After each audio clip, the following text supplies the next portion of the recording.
Ladies and gentlemen, boys and girls, the gaming industry is dead. I am also dead inside. Love is over. Nothing is real. Let's just shit on these game companies for the end of the year now. Let's go, boys.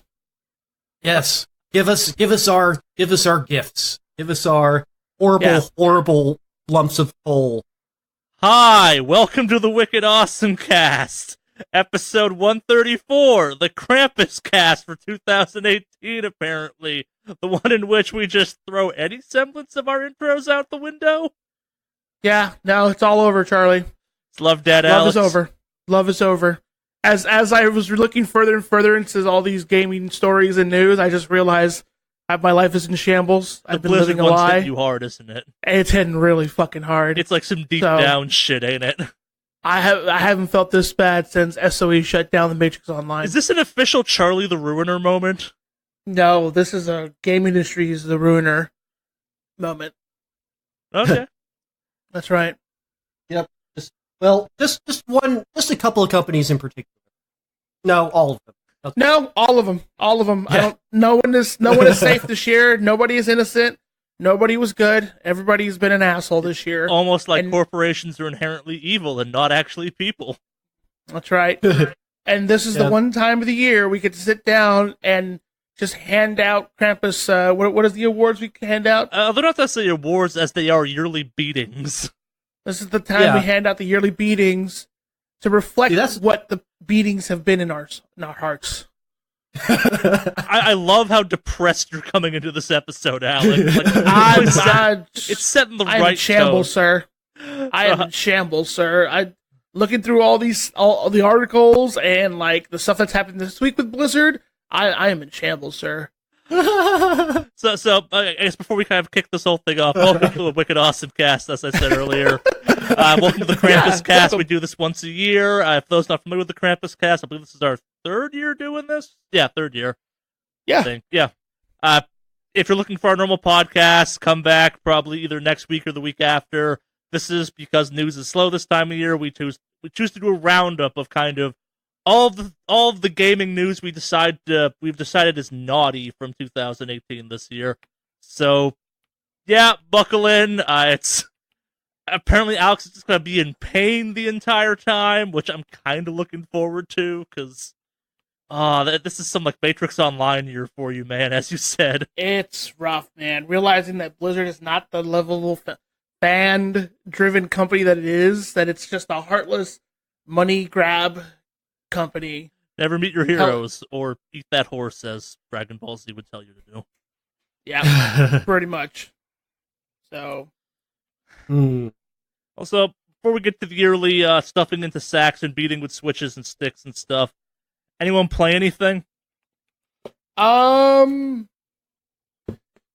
so much actually. Yeah, no, not really. Just WoW. Fair enough. Because I am a whore to the system. Yeah, you need to and stop. the game. Yeah, I don't think it's ever going to stop, man. Unless I literally get banned like I did before. It should get you banned. Yeah. Have you thought about, like, suicide bombing at this point or something like that? Just to break the addiction?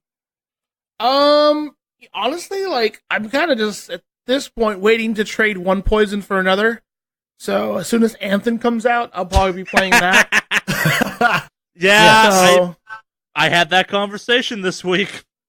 Yeah, it's like, you know what? At this point, I'm trading in getting beaten with a 2x4 to getting beaten by a lead pipe. I don't know, Anthem's pretty good, at least the stuff I played so far. Anthem is good, don't get me wrong. I'm just afraid that EA will find a way to EA it. Yep. Well, so speaking of EAing it, I actually reinstalled Black Desert Online this week. Oh, fantastic. Oh, nice. I really wish I didn't dislike that MMO so much. I wish that MMO was better. The combat in that game is fucking amazing, but the microtransactions in that game make EA look like what Alex thought Blizzard was. Yep. Yeah. I spent a weird amount of time researching MMOs again this week. Like, I jumped back into Terra for a couple hours, and I jumped back out being like, right, all of the armor in this game is fetish wear for female characters. I forgot. That's literally every single like MMO That ever. one's with worse for some graphics. weird reason. Yeah, I you're not think wrong. you just think that because of the Ellen. It's an Eastern MMO. Like, it has that Eastern MMO kind of feel. And Yeah. all those fucking games have the fetish armor.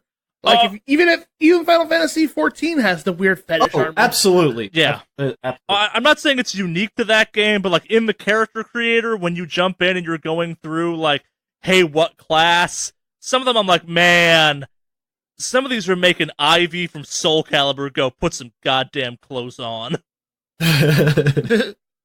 Yeah. Like, this is much. See, but I'm coming here. I'm a person who actually still does play Terra, not as regularly as I used to, but I still enjoy that a lot. Yeah, it's the only MMO that I've stuck with ever. So, yeah. I also played Star Citizen this week. Oh, did you? Poor life choices. Seems to be a common theme among these. They got that new patch out. It's real good.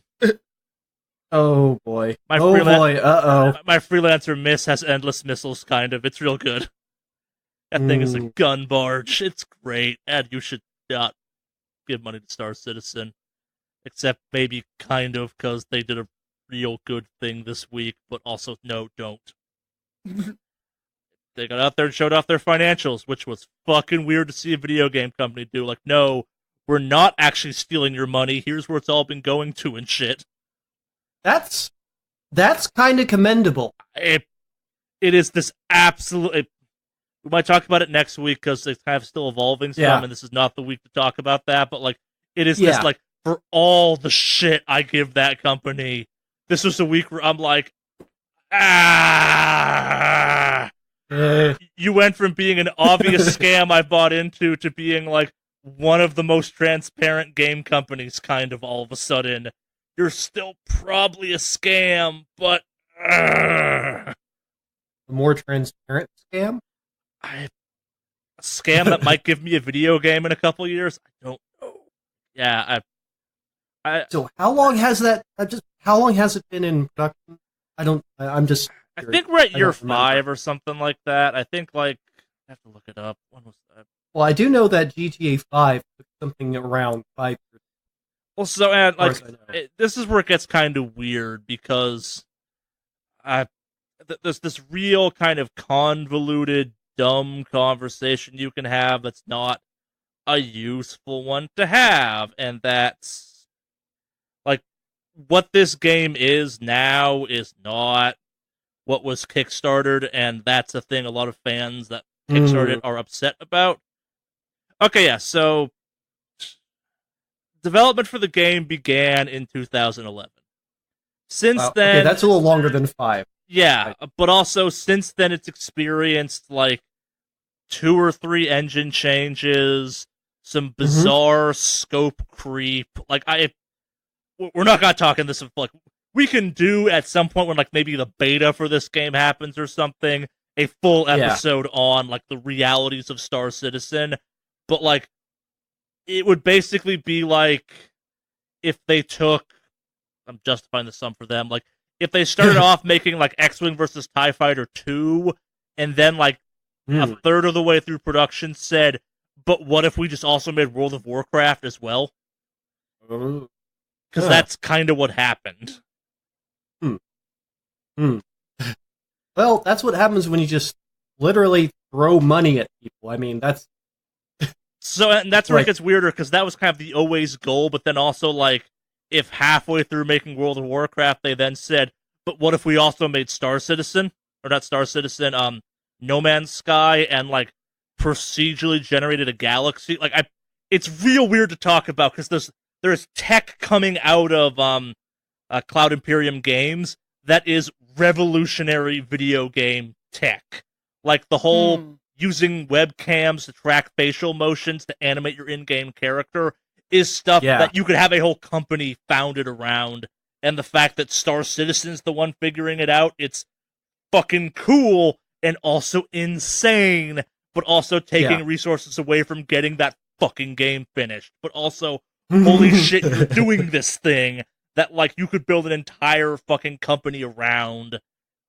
And it's kind of cool you're doing it to add to a level of immersion for this space MMO. Like it's like, sure, we could have been happy with the physics engine previously, but we wanted the physics engine to register like dependent on what the oxygen quality of a planet was, and like have that affect your flight model. I'm like, that's cool.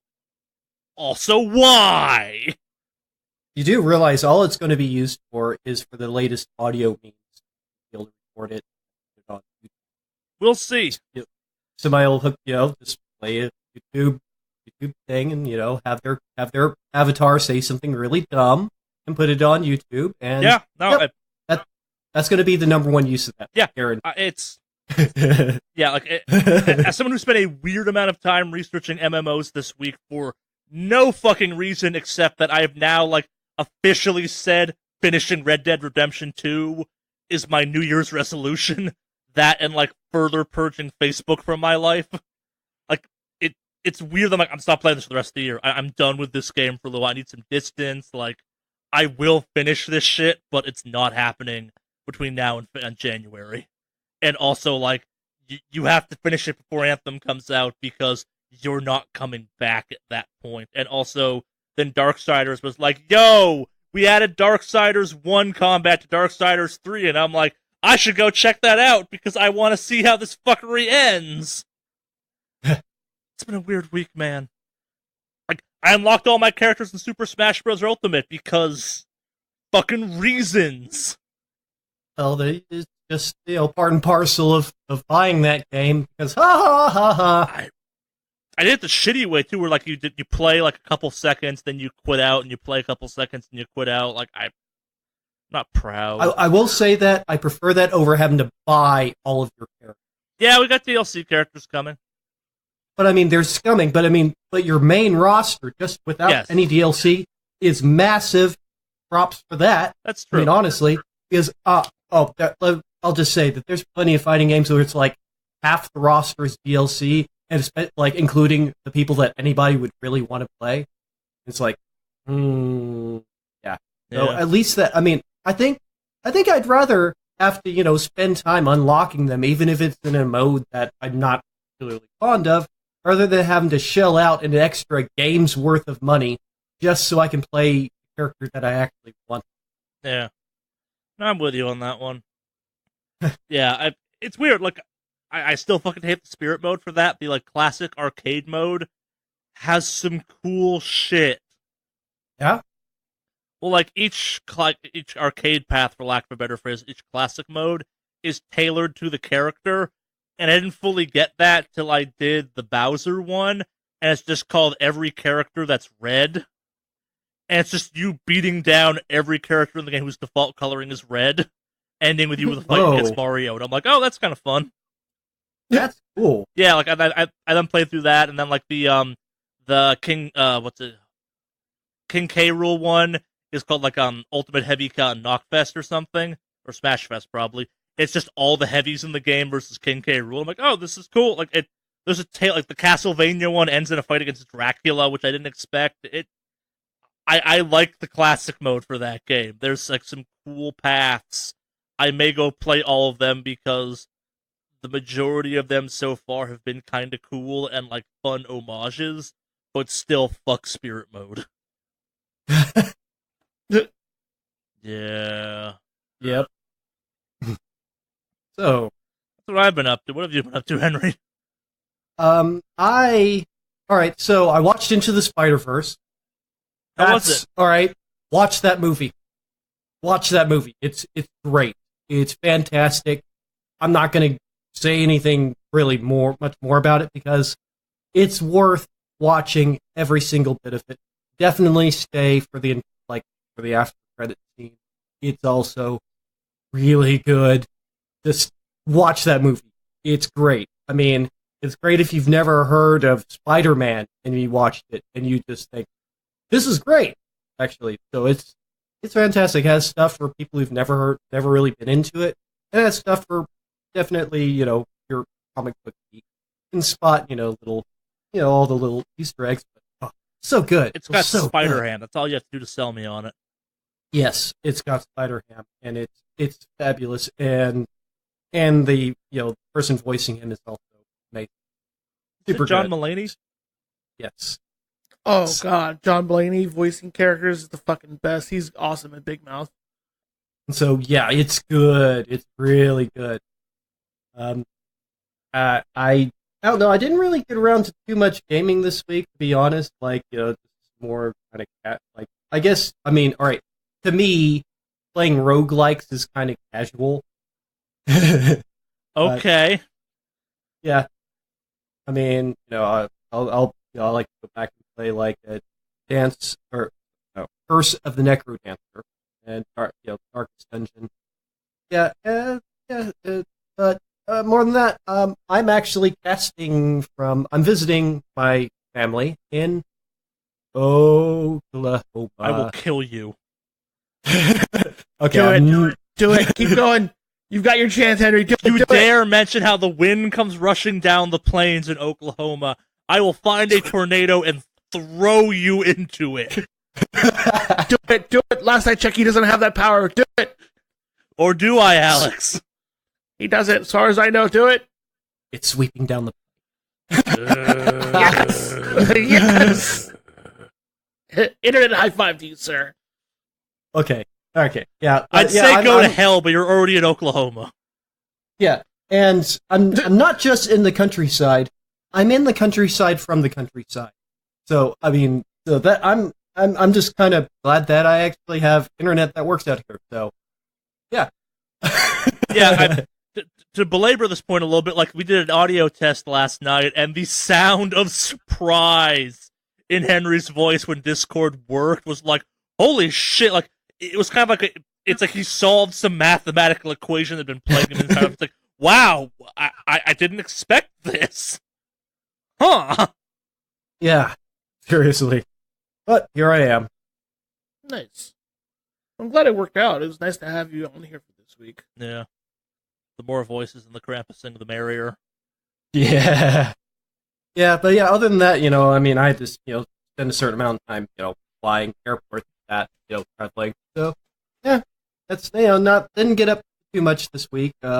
I cried myself to sleep a few times about, the Sonic movie, but, neither here nor there, I guess.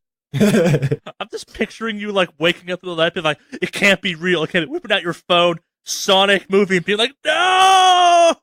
And then waking up again, be like, okay, now it can't be real. Well, when you just have dreams of just that motion poster, but he just gets closer and closer to you. Just every time he runs up, he just gets closer and closer to you with his horrid, furry body. Ugh. So, yeah. Sega Nightmares. 2019 is going to be a good movie, a good year for video game movies. One hand, Detective Pikachu. Yeah, Detective Pikachu. That should be a crossover. Horrible Sonic and Detective Pikachu. We can only dream. I think, as far as like real life stuff, though, the only things I'm looking forward to, other than Detective Pikachu, is maybe the Witcher Netflix series. Everything else just looks like dog shit. Allegedly, they're making a Diablo TV show on Netflix or something. I think my girlfriend was telling me about this. Yes. Really? Please. Do you have to buy the episodes? I gotta subscribe. Well, the subscription is one thing, but you have to buy additional stuff to make the experience really happen.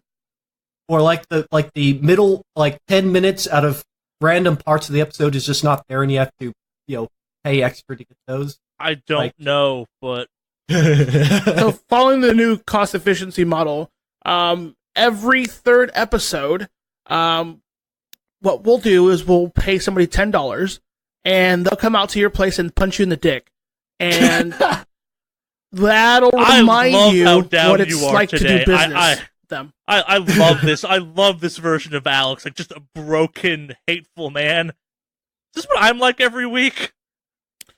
No, I think you're like, it's one of those things like Bane, like you grew up knowing this feeling. I merely adopted depression. You were born with it, forged by it. You only now understand that video games are terrible. I've always known. Not necessarily the games, the companies would be the more accurate one, but yes, Very much so. Corporations, my dear Alex, corporations are what did this to you, and I will set you free in my Bane voice. Join me as a ruiner. I hate Bane. Your Bane voice sounds awful lot like food scientist's voice. Food science! I'm not phlegmy enough to do the food science voice this week. For the record, I feel my Bane voice more in my nose than I feel the food science voice. Well, as I'm going to say, people say, it's time to slaughter this hog. Is it time to it's time to kick off the Krampus sing? Time to pull out your switches and get ready for the beatings. Yep. For those unclear what Krampus is the best version of Christmas. Go Google it for further details. But I think it's, Germany is where Krampus hails from initially? I feel like it's a Dutch thing. It might be. It's a European evil Santa, where good Santa goes around giving kids toys or breaking into houses and stealing their food. I don't know. I'm Jewish. Krampus rounds up bad children and beats them and throws them in lakes and shit. It's pretty metal. Yeah, like throws them in a bag, like in a big cloth canvas bag or whatever. A Santa sack, if you will. Yes. Yeah. Beats them with switches, throws them in lakes. It's amazing. I think he eats some of them even. Like it's. I think so. Yeah. So yeah, it's supposed to. Apparently, Krampus, according to like the same lore, is like a companion of Saint Nicholas. Yeah. So if you're cool, Saint Nicholas will show up. If you're bad, then Krampus will show up, throw you in a sack, beat you, and I just love the idea of like Saint Nicholas and Krampus rolling up in a house in a car, and like they go to opposite sides, being like, "I got this, don't worry." Like kicking in the door, being like, "Ho ho ho, motherfuckers! It's Krampus!" Yeah. Get back out. How was your stop, Nick? Oh, I gave out towards. What'd you give? Beatings. We're both having a good night. Yeah. Well, so who wants to kick us off this year for our Krampus sing? I feel like we should save Blizzard for last. Yeah, well, I'll hold off a little Should bit. we get the low-hanging fruit off the bat with Fallout 76? Oh, God, yeah, that's easy. I don't think we have to go into Fallout 76 too much because it's new and it's on everyone's mind and it refuses to be forgotten like many of the other items we're going to talk about today. But yeah, just worth reminding everyone, maybe Bethesda's bad at making video games and or isn't the company you think they are. Because Fallout 76 keeps getting scummier. Mm-hmm. Yeah, no, that whole company stuff has just proven that it's been really fucking shady. Yep. The Fallout 76 thing is so bad, I'm rethinking about whether or not I'm going to get Rage 2. Like, that's because technically it is owned by Bethesda, and, like, I didn't buy Fallout 76. I played a little bit of, like, a beta at one point. I'm like, this is not a good game, and walked the fuck away. I know too many people that would not listen to warnings about what that game was, and we're like, fucking, yeah, it's gonna be Fallout 4 online. I'm like, no, it's not. Yarp. Or it actually kind of is. Yeah. But it's the gift. It's a gift that keeps on giving. Yes, it does. For that, it's never that Fallout 76 is the ongoing thing. It's Bethesda is the ongoing thing. But it's like lashed to Fallout 76 because it's not Fallout 76 that like leaked a bunch of people's information or didn't send out the correct bags or like responded to customer complaints in a real shitty manner. It's Bethesda. Yeah. Like, Fallout's crime is I'm a bad game. Bethesda's crime is, like, ongoing dickery. Yeah. Yeah, it's just like, they see one bad decision, they're like, I'm not sure that was bad enough. Let's see if we can top that one. Or let's dive deep and let's see if we can be creative on how terrible we can be to our fans. Let's get really creative.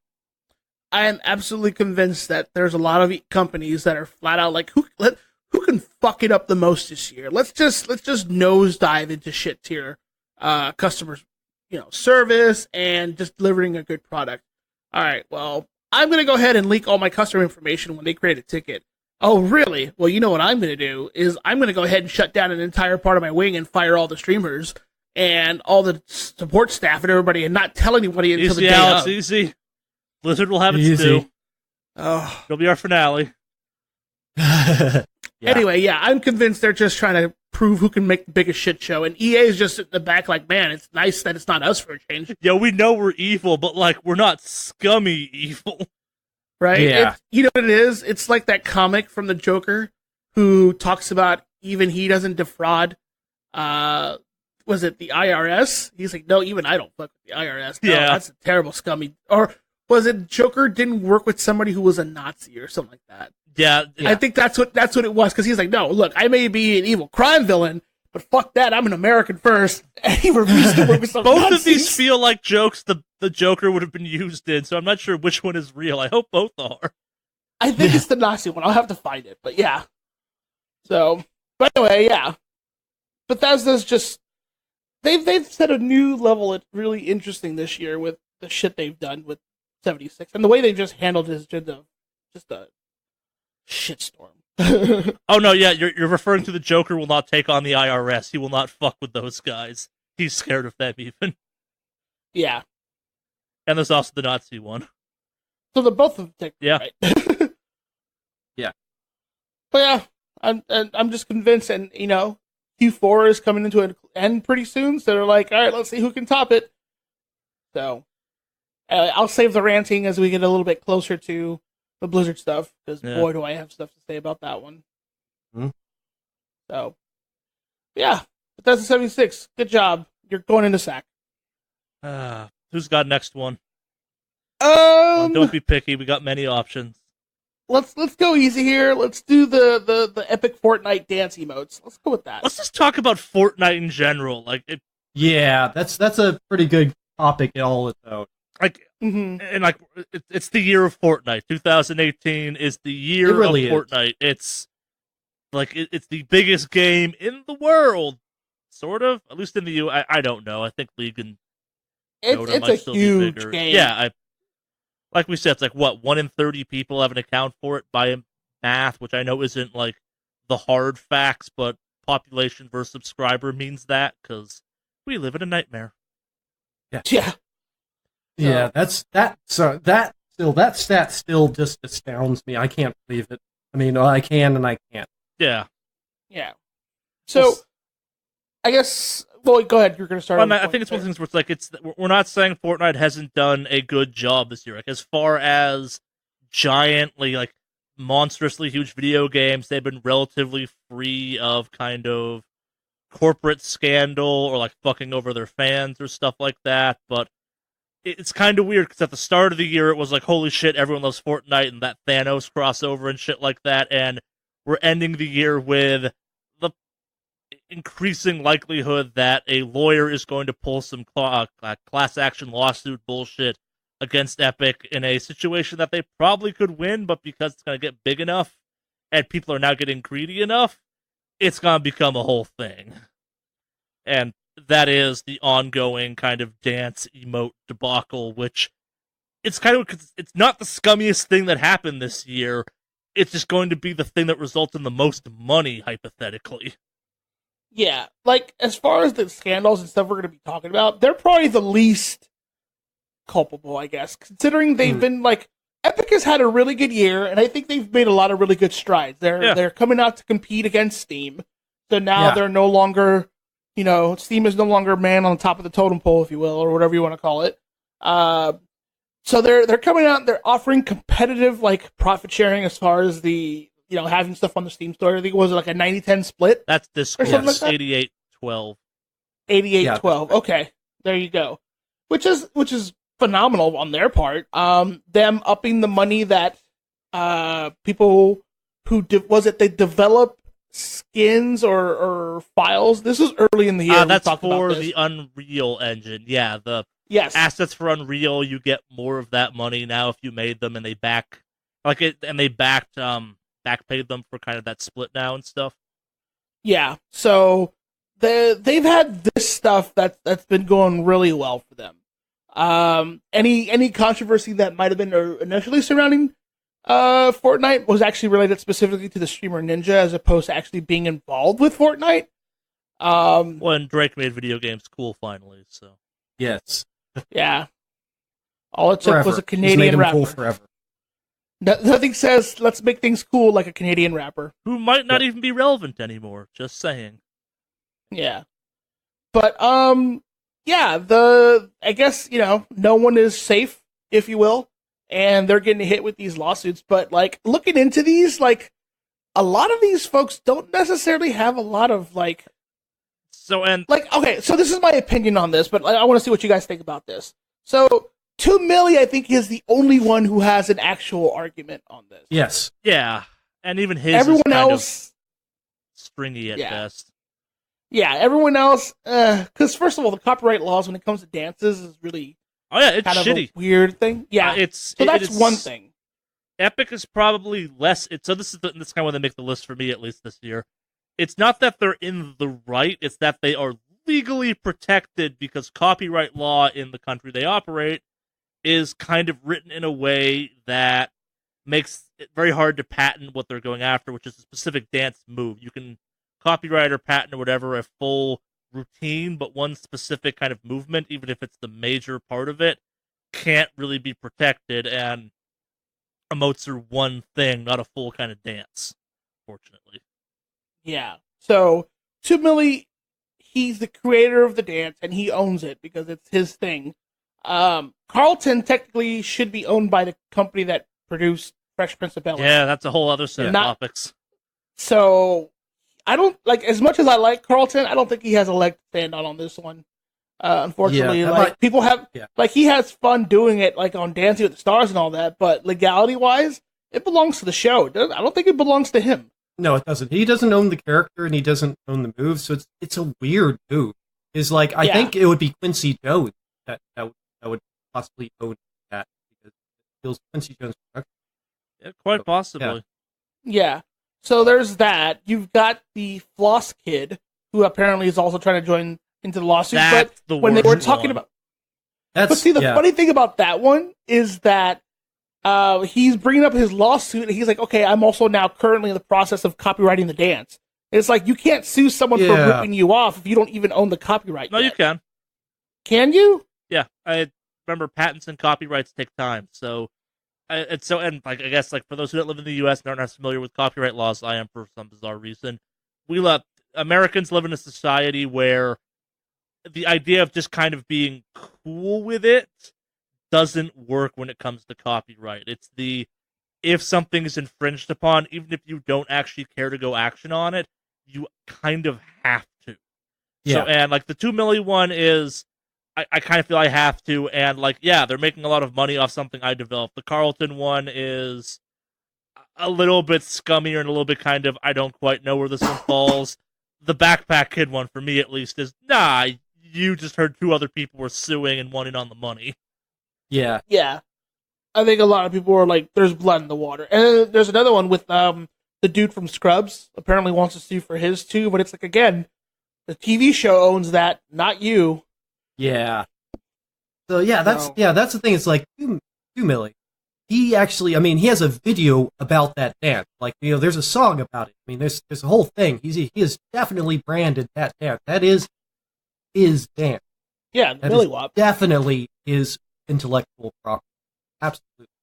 I don't think any of the others have any standard. I think you're absolutely right. So there's even kind of a weirder theory out there that 2 Milli's lawyer kind of looks at this and goes, the chances of us successfully winning this are but if I get everyone who might have some type of legal claim to a dance involved in this, we become a class action lawsuit that maybe you just settle to make it go away, and because I'm a lawyer, I make more money as a result of this. I think the best joke I've heard of this, came from Giant Bomb, where they're like, "Man, my legal aid, go buy that battle pass. Why? I want to see what other dances are in the game. We'll find out who owns those." Because that's kind of how fast this one's picking up steam. Yeah. Do you think it's kind of a thing of just wanting to, needing, some of these others, I'm not talking about 2 Milli, but some of these others is just kind of also taking a pot shot at just the major company. Yeah, and that's what I'm saying. I think it's more lawyer driven at this point, where it's like, Yeah. hey, there's more money if I can find more of these people. But yeah, next one. Who wants to do the next one? Mm-hmm. Oh, you know what?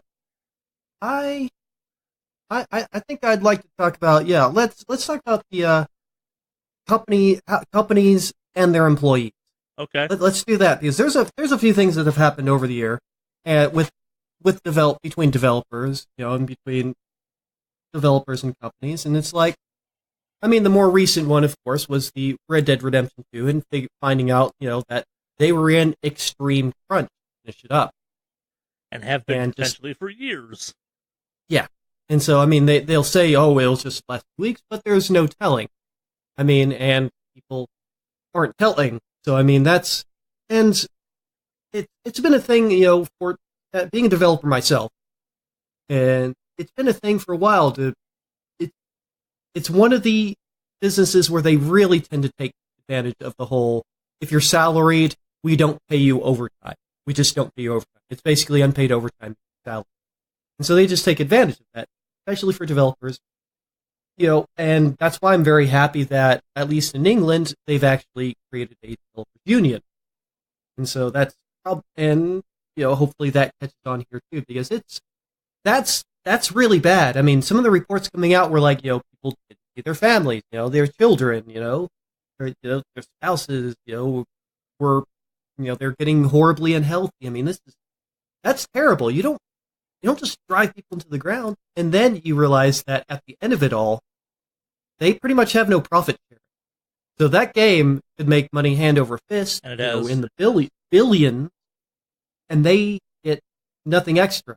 Like, it might as well have been, if the game sold zero, they might not still have, they'd be way less likely to still have a job if the company goes out of business. But it's just, if the game goes crazy and it just breaks huge, or if it's, you don't get any of that. Like, there's not a whole lot of companies that are cool like that.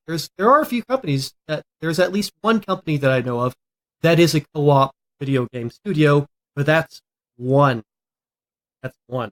And so it's pretty crazy.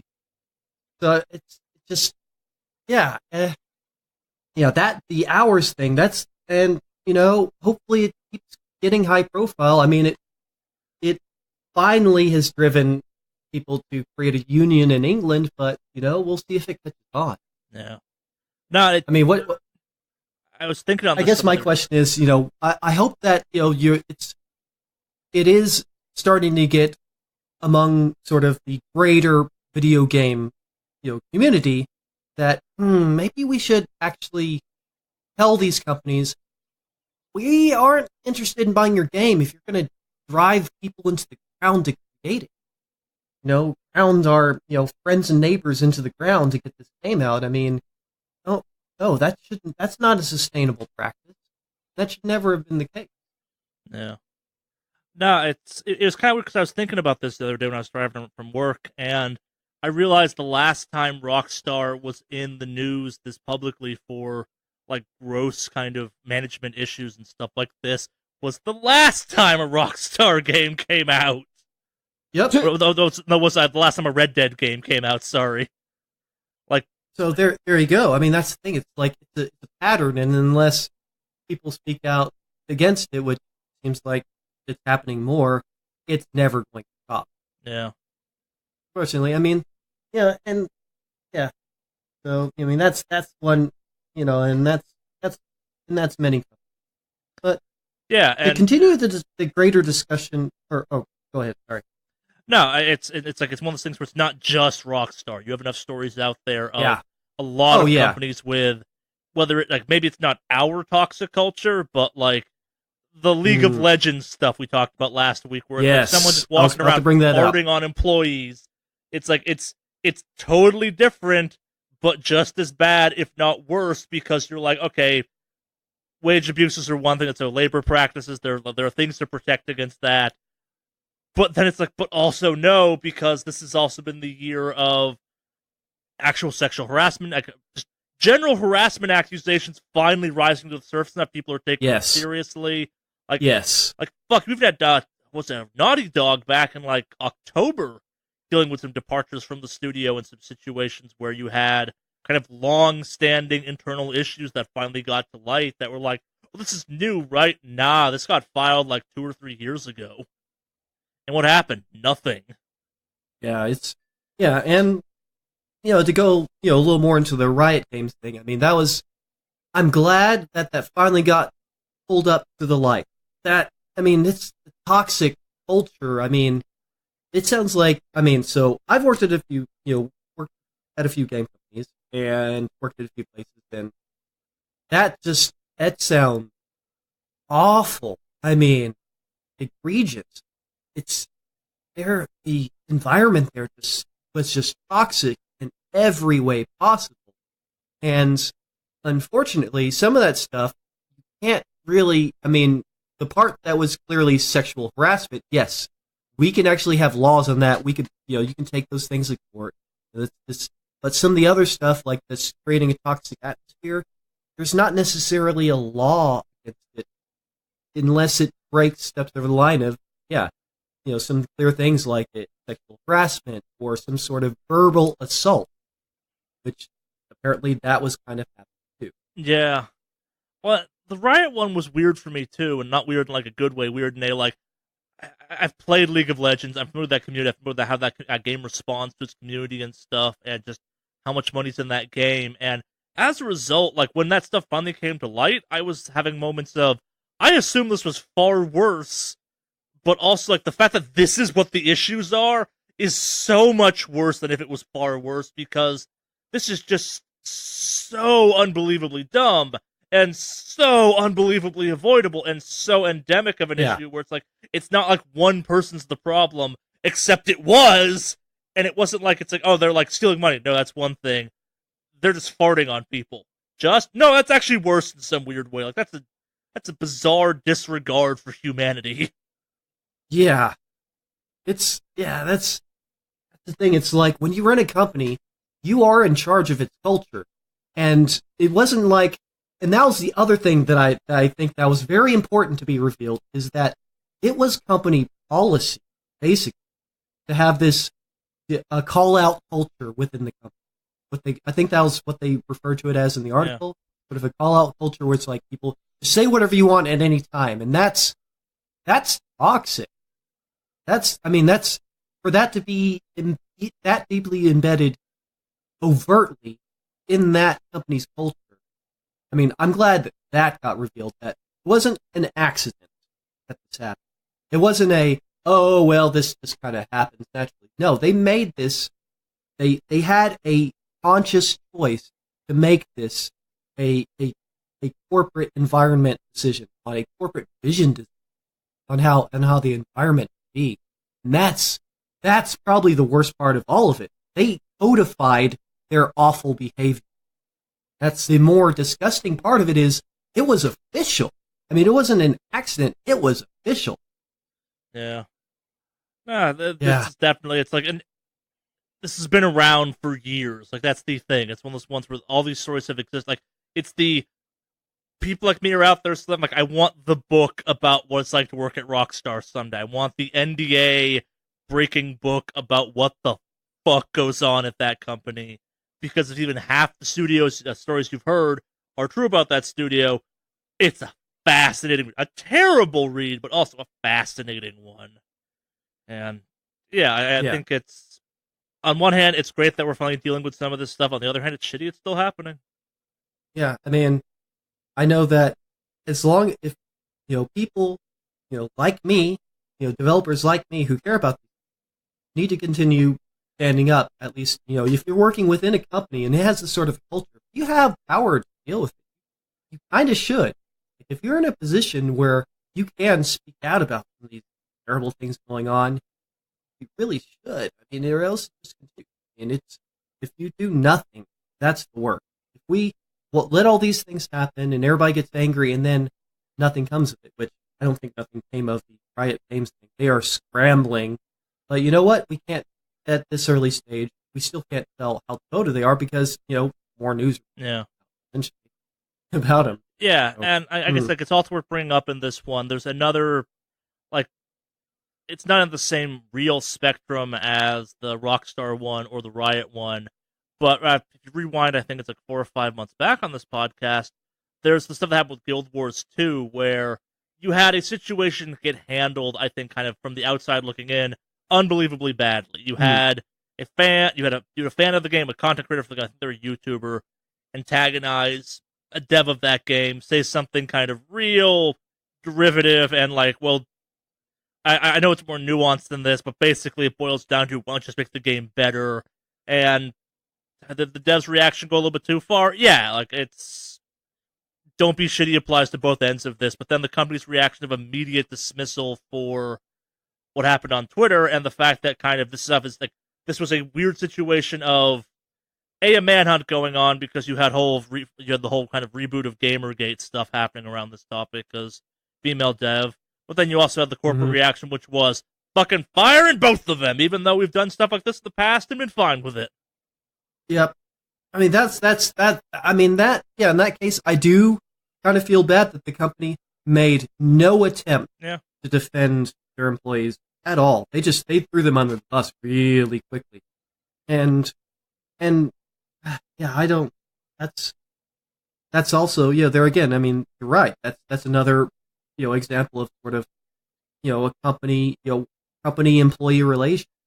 And so yeah, I mean it's a bizarre one. On one hand, like it's great that companies are kind of afraid of the consumer angle for the first time in a while. Like, it's you make a shitty game, you're gonna know about it, you're not gonna do well. Like, we're actually at this point where like the whole maybe don't pre-order all the time thing is cutting on, and like, no, it's okay to not like a popular game, and if you think something's ass, let people know. Fucking this podcast does that every week to a certain extent, but at the same time, you have companies kind of so afraid, like, I can't believe I'm going to say this, but I think every company needs to learn from EA a little bit and be willing to, like, middle finger up out of the room every once in a while, because there's a certain level of, there's respecting and understanding your fans, and then there's being terrified of them, where you make bad, knee-jerk decisions that, like, then feed the shitty parts of your fans, and it becomes this whole kind of snake eating its tail, where it's like, okay, on one hand, we have to be reactive and proactive, but also the people that are the angriest about this are fucking assholes and don't represent our entire fan base.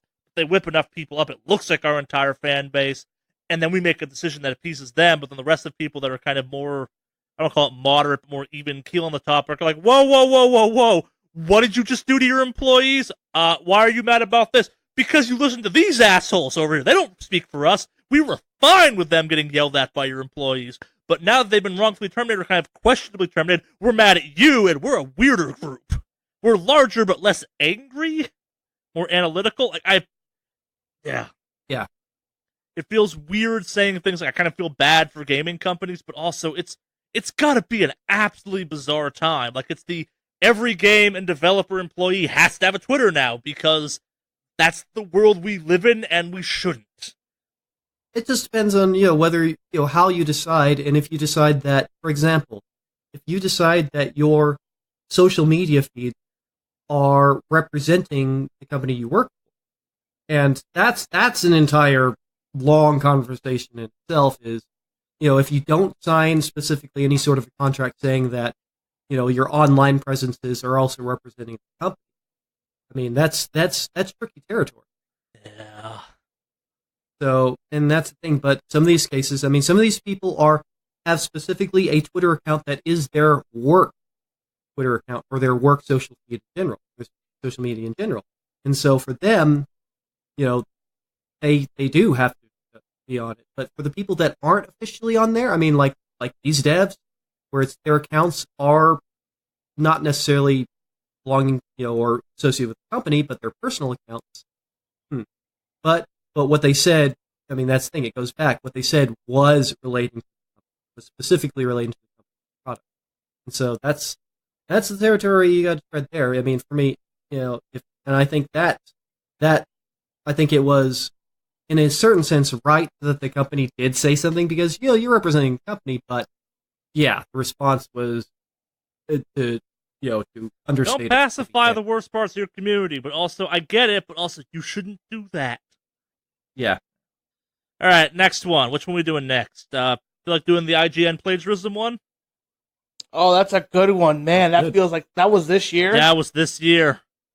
Wow, that feels like so long ago. Let's revisit our friend Philip Muchin.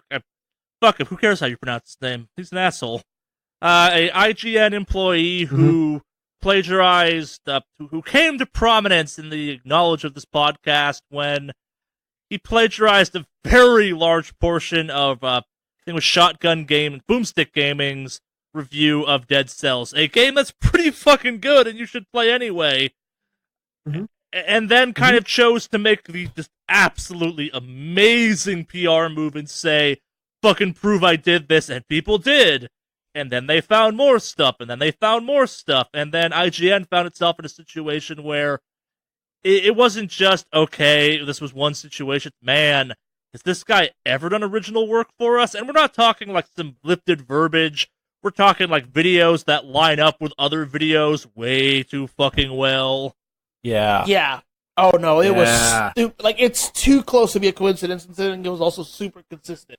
So, yeah. But the fact that the guy had the fucking gall to be like, prove it, and then everyone was like, oh, okay, let's take a look. Yeah. And they just collectively all found it. And he didn't really apologize either. That's the thing. Oh, no, he like doubled down on, it's not plagiarism, it's gaming industry. It's like, fucking, no, it's not. No, I can't steal something and I can't like go to a store, steal a shirt and say, oh, it's video gaming. No, that's dumb. And no, that's dumb. Yeah, no. And he's an idiot. It was great, but even after he was all fired and was let go and all that, I think he still at the end doubled down and was like, yeah, no, I'm not sorry. So, yeah, fuck that guy. Oh. Yeah, horrible people are horrible. But yeah, that's the thing. And, and there's an actual case of ethics in journalism. An actual, really real you're talking case about ethics in journalism in the game industry, which is like, because it's all opinion-based at the end of the day. It's like, how fucking hard is it to play something, a dream that 1 billion people are like, man, you get paid to play video games, then talk about them? Damn. I know it's more complicated than that, but also kind of not. No, there is definitely a bunch of stupid shit in that industry. Yeah. Like, it becomes, and I'll compare it to, like, the access of, like, this is going to be a stretch, but just bear with me here to see if you can see the relation. It's the same attitude that, like, you have some news people when it comes to, like, covering things at a White House. They'll only ask certain softball questions, or they'll go a certain way, because it's like, well, if I criticize too much a company, I lose access to that company. Like, if you're a game dev and you shit on EA and you are no longer invited to EA, you're a liability. So you will not be invited into the future. So you have a lot of these bigger companies who will do that softball bullshit. Like, they'll come out with like a really bad game and be like, I mean, it could be better. 8.7 out of 10. Like, what? You just gave it a terrible review and you're like, I mean, I wouldn't feed this game to my dog. 9 out of 10. What? Yeah, exactly. Like, that 9 out of 10 rating system has been absolute dog shit. It's why been we talk stupid. About stuff we talk about a 3 out of 5 kind of thing. Like, it's the fact that the idea of a C game offends people. It's like, you gave it a 70. Yeah, it's a 7 out of 10 game. It's a game I played. Yeah, it's not a great game. It's fine. It's a game. It is average acceptable game. It's better than that because it's a game. No, it's not. 3 out of 5. There was I forgot who does this review style, but they have it where they basically categorize it into three groups. 1, buy it and play immediately. 2, wait for it to maybe go on discount. Or C, just don't get. That sounds like a Rocks Paper Shotgun thing or a Kotaku thing. I'm not sure. I forget who does it, but I thought that was kind of a solid way to review it. Like, it looks good. I would say, no, buy it immediately, play it.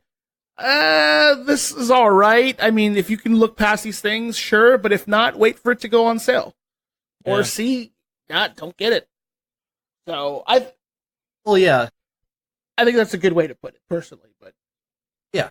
So, but yeah, it's. We're getting closer and closer to my topic, and I'm getting depressed. So. You've been oddly quiet. Let's do a light, fluffy one just for Alex. Let's talk about fucking Nintendo Switch's online services quickly. Oh, don't even get me started on Nintendo, but we'll go into it. Yeah. Oh yeah, the shitstorm that is the online stuff. Well, okay, so I don't own a Switch, so I may not have too much to put into this part. So I'll let you wrap it up, Charlie. The correct phrase is the online system is bullshit, and they are shitty for charging for it. Mm-hmm. Well, Nintendo has never shined when it comes to online at all. Even now, their new online system is pretty shitty, considering, first of all, you don't get a lot of features that would warrant you paying for an online service. Granted, they make it super cheap, so it's like, you really can't spare $10 out of the year? Really, guys? Nintendo, we fucking can, but we're basically doing this out of guilt and not actually wanting to look forward to buying it to get features and shit. At least I get free games with my fucking PS4 Plus or my PlayStation Plus. You get free games with this. It's just also here's the issue. You can pay money for this and you get the online. They have this kind of games with gold thing, except it's not a permanent library. It's what's available now. And the games I understand are good. The issue is that the online, the part that I might subscribe for, is ass. If it this is where it gets really terrible. If the online was free and it was just hey, here's the games with gold for $5 a month, I would be far more okay with it. Yeah, fuck it, $5 a month for free games, cool. Mm-hmm. And online's still free. Yeah, it's the fact that they're throwing. It's it's the online subscription. Your online is bad, so bad you shouldn't be allowed to charge for it. And I'm not talking this Smash Ultimate Online is bad, it is, but it's the service itself is kind of it's this, okay, the Switch doesn't do the internet all that well. It's Wi-Fi based. You have to buy a dongle to do an Ethernet connection to a Switch, which is shitty. And then on top of that, your console is mobile. So if you step out of Wi-Fi location once while doing something online, you're fucked. Yeah, it's one of those things where it's you have this awesome mobile, always-on console, hypothetically. Yeah. That requires Wi-Fi, so you better tether that phone or live in Japan, where they have Wi-Fi on trains. Yep. And I get it, you can play most games offline, but the idea that you would try and sell what that company thinks is acceptable Wi-Fi, an online version for anything, it's just insulting. And on top of that, you have games that are going to live and die by their onlineness. I'm not a huge fan of Splatoon 2, but the online for that was a big deal, and it was free, and then it wasn't. Hmm. Yeah, I also still think the unlock stuff for Ultimate is rotten, but that's a whole separate topic. Yeah, it's a weird year for Nintendo, because Ultimate made people real happy. I fucking, Super Mario Sunshine was last year? Or not Sunshine, Odyssey was last year. They've been doing okay. They've been putting out games people have dug. Mm-hmm. Yeah, well, Pokemon Let's Go. Actually, I love how the game looks, the game world. The fact that you walk around the world, now you can see it looks alive, because you can see all the creatures. You can see them walking around in the grass, instead of just stumbling in the grass over a creature that's tall, accidentally stumbling over it. Yeah. You can actually see it, and it looks so cool to just walk through that world. They're putting out games that are really good. Yeah. But Nintendo, when it comes to Nintendo and hardware, they're always weird, because they're always so experimental and always wanting to try something out new, and so their hardware is always hit. I'd say it's more recently a bit more hit than miss, but I don't know. It's still very hit and miss. No, I own a grip for my Switch that there's a detail about that Switch about the holder thing for it that explains. I never realized kind of what my brain was telling me until I saw this thing physically. Just kind of how much the design of the Switch kind of sucks. So I paid money. I paid a not cheap amount of money for a plastic kind of sleeve thing you put my Switch into, and it makes it a lot easier to hold. Puts a little. All it does is add essentially kind of like Xbox PS4 style, like I won't call them antennas, but I can't think of they're just grips that come off of it, and where you would assume those grips would be symmetrical, kind of from side to side, they're not. The left and right one are different at different angles and kind of positions on this thing because they rejigger your thumbs and to where they need to land to make it more comfortable. And I didn't realize how fucked up that whole grip was without them until I tried holding it again afterwards. I'm like, oh shit! This is why this is off-center like this, because you have to force the right hand down or up to make this even comfortable to hold. That is some bullshit. So it's basically the N64 controller. I might argue worse. Because that one had an awkward grip to it. The way if you wanted to grip it in a way that's actually where you can play games. I That might go so far and to kind of controversially say, I think the Switch from an ergonomic and kind of holding in your hand perspective. I never sought out stuff to fix holding a Nintendo 64. I am willing to use my Switch again because of this damn thing. Like I didn't realize how badly I wanted this till I saw an ad for it, and the words "makes it feel like a 360 controller" was enough to insta-sell me on it. Wow.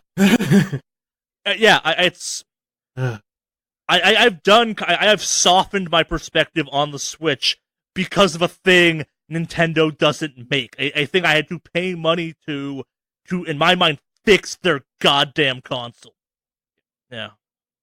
So yeah, I mean, that's the thing is like, that's Nintendo, hardware hit and miss. But they've managed to roll with their misses better than Yeah, whereas, Nintendo, they've had a few console flops. I mean, honestly, the Wii U, no. I mean, we won't even mention I'll mention the virtual.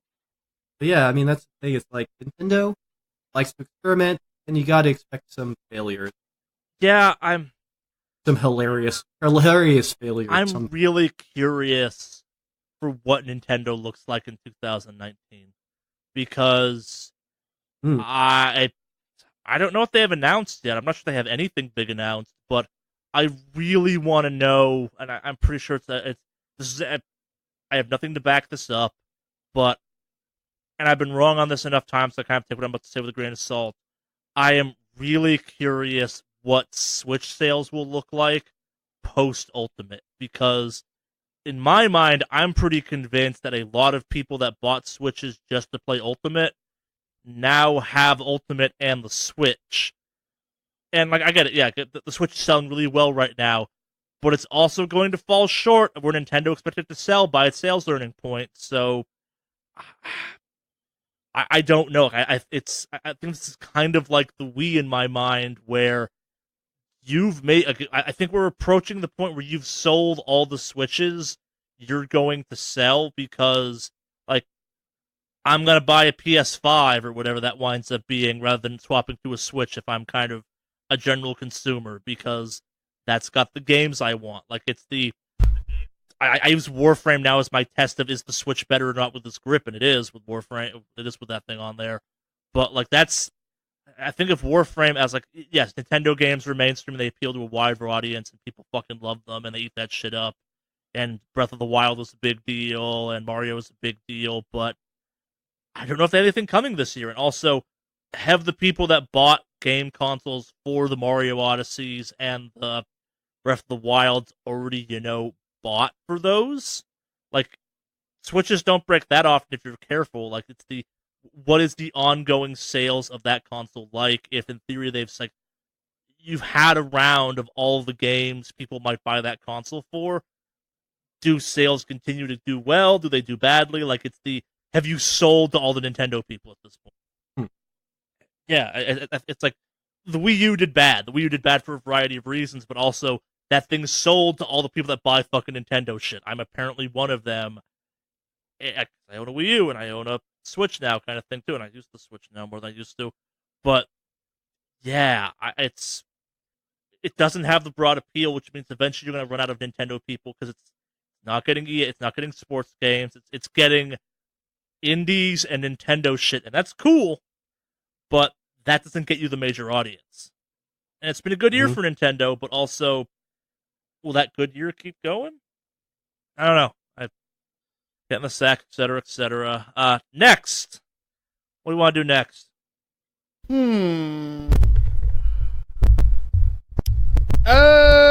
Let's do Telltale. All right.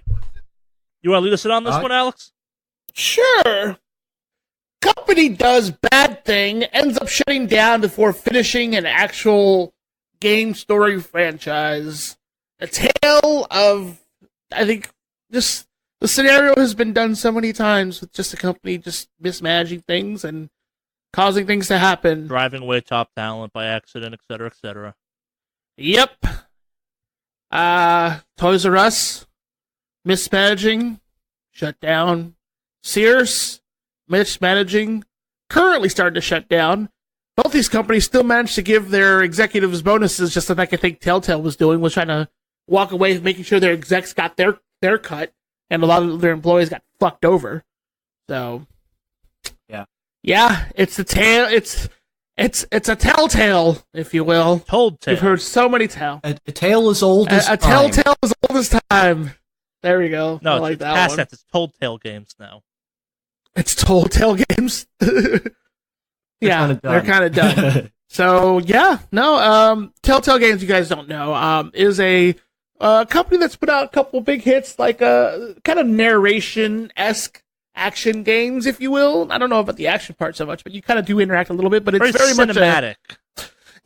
Very cinematic storytelling kind of game. Invented and so they had this a couple bullshit form of games that are more story and quick time events than anything else. They brought us David Cage.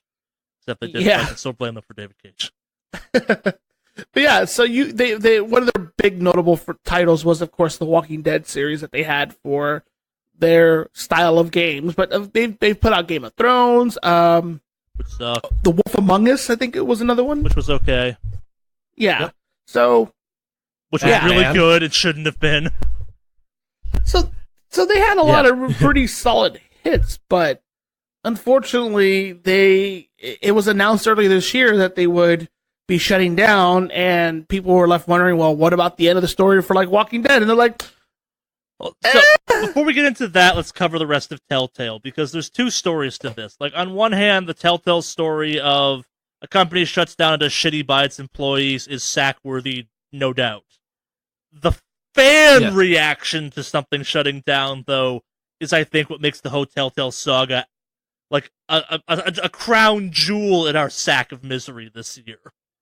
And that's a weird thing to talk about. So, sorry to interrupt, Alex, but kind of to throw in this one, Telltale shuts down. It shuts down in a real shitty, abrupt way. I think it was like 200 some odd people lose their job basically overnight. Yeah. Lose health insurance, lose benefits, and have to scramble to find jobs in a not so great time here to be looking for jobs in the gaming industry. And like other companies have shut down in the past, but they still got health insurance, or like they made to shut down. They shut down kind of at a point where like people lost health insurance. I think it was like within a week because of how health insurance works and kind of time frames, and it undeniably shitty.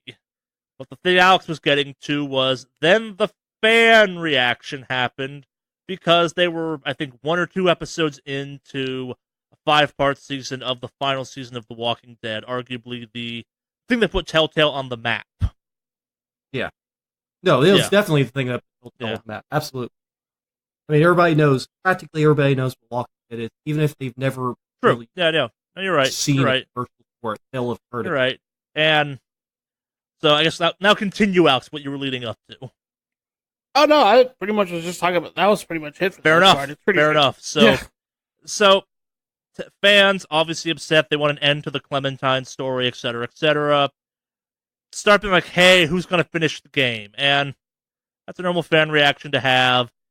it's when they started going after former members of Telltale, again on Twitter, maybe Twitter's part of the problem this year, and being like, yo, you should finish the game because of your fans. And they're like, bitch, I'm trying to not starve to death and provide for my family. And fans are like, no, but give us our game. Yeah, that's... In the true spirit of Krampus. I blame Twitter. Yeah, I'll blame. Yeah, in the true spirit of Krampusness, that was a showing of unbelievable selfishness from the kind of game. We don't normally get to put the kind of game-consuming end of the industry on blast like we do on this podcast with everything else, but we get it. You want an end to this, but also these fucking people just lost their jobs. They got bigger issues to deal with than what your feelings on Clementine's arc are. Yeah. Yeah. I think in the end, didn't a company pick them up though? Yeah, no, a company. Or... So, and like kind of the happiness in this story is a company, the media company that makes that publishes the Walking Dead comics, picked up and said we're gonna finish that. I think it's Starbreeze or something. No, it's that's them. Yeah. Someone's finishing it. They're gonna do the final episodes. They hired up some of the, I think it was crucial Telltale employees to do it. You can now buy the final season of Telltale The Walking Dead off of the Epic Games Store. So, yeah. I think it's exclusively on that now, too, which is weird. Yeah.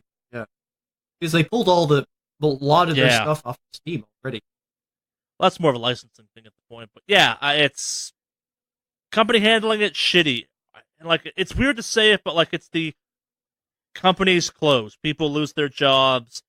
Life moves on. I know it sounds crass and hard, but like I work in a similar industry where shit happens. Companies close, not all the time, but with enough frequency that like it sucks. You get angry for a couple of days, and then you find a new goddamn job.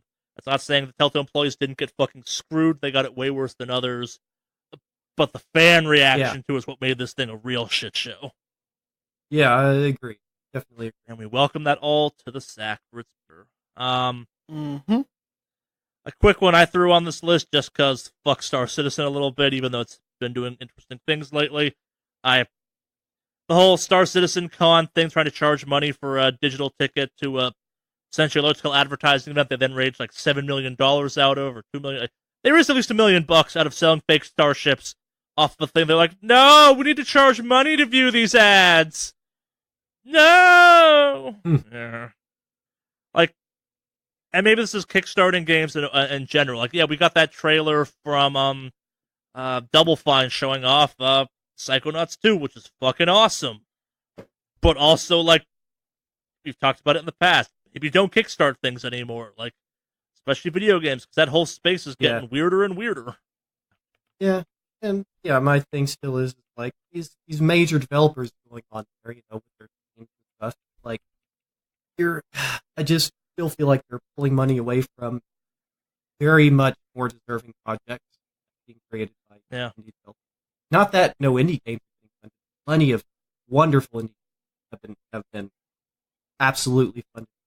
I just I'm well, it's like the whole there's been a lot of money built for free.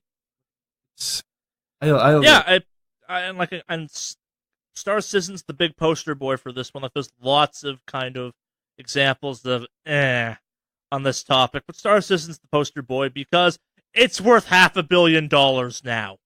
Mm-hmm. They've raised $500 million for that game, which is nuts and wrong. Yeah. Still can't believe that is a massive number. That is a country's worth in a couple instances. Yeah. Like, that is buy a country right out money. Crazy. That is like buy the moon and nuke it for shits and giggles money. That's like that's start Thunderdome in the Sahara Desert and be like, fuck it, what are you gonna do? I got all this money. Yeah, just depressing. Loot crates? Oh, what about them loot crates? Yeah, loot crates. I mean, really, this is. I'd say this is kind of the big year for loot crates. At least entering on the public radar. It's a weird year because on one hand you had great strives made in maybe loot crates are bad and we should act as though they're bad, but also now the FCC's involved, and yay. Not sure. I mean, that's the thing. It's like so many people don't play video games that are in charge of making video games. I mean, that's the thing. There's people on. Yes, I do think, and that's the thing. It's like, and I mentioned this before. Yes, I do think that, especially if it's for real world money, it is a form of gambling. I think it is arguable that it is a form of gambling. It's similar to a slot machine. That's why, very similar to a slot machine. I agree with that assessment, but, it's like, how draconian are we going to be on? We have one country already outright banning them entirely, which seems really heavy-handed, really, really kind of too far. But there again, doing absolutely nothing. Should and then I think it is an actual argument here. What about the kid? I think this is one of the first times where that actually kind of makes sense because, one of the few times few times that it makes sense because should it really be already in a mindset about what is essentially gambling, and it's even more questionable. I'd say to a certain extent. Well, no, I'd say maybe less than the whole what if it's free versus whether it's paid or not, because there's a lot of games where you can earn them and pay for them. For example, in Overwatch, you earn crates, but you also can outright buy them. Yeah. But that's the other thing. I think it's even more. I don't know. It's just almost like a different issue when you're talking about loot crates that provide actual benefits within the game versus ones that are, purely cosmetic. That a new something or other, a new cape or a new clothing set. I've bought loot crates in Terra to get a mount, essentially to get a particular mount. And that's fine. The mount has no effect on me. You get a free mount anyway. It doesn't really matter. But in other games, there's definitely you can just buy things that make you blatantly way better. That's practically another. I don't know. Yeah, loot crate thing is weird territory. Yeah. No, and it's. I meant to say FTC earlier for the record, not FCC. I know the two are different. It's weird because it's great that we're getting attention on them, but it's maybe not the right attention because the people that actually matter in the situation seem to be kind of okay with them. I'm excited for Anthem. I'm 100% convinced there's going to be loot boxes for that game, cosmetic ones. Oh yeah. Oh, it's and 100%. I've just kind of made my peace with that, and maybe I shouldn't, but also I'm excited that's okay, legal people are caring about this now. The U.S. government's involved. Oh, no! They're going to find some way of saying every game needs to have loot boxes now. That's fair. I don't fucking know. Yeah. Yeah. Well, especially since, that's the thing, now that it's pretty much established that your loot boxes are going to make you money hand over fist, what company is really going to say no? Yeah. It's funny that the loot crate discussion comes up. There's a video I'll have to link you guys because I want to talk about it sometime next week.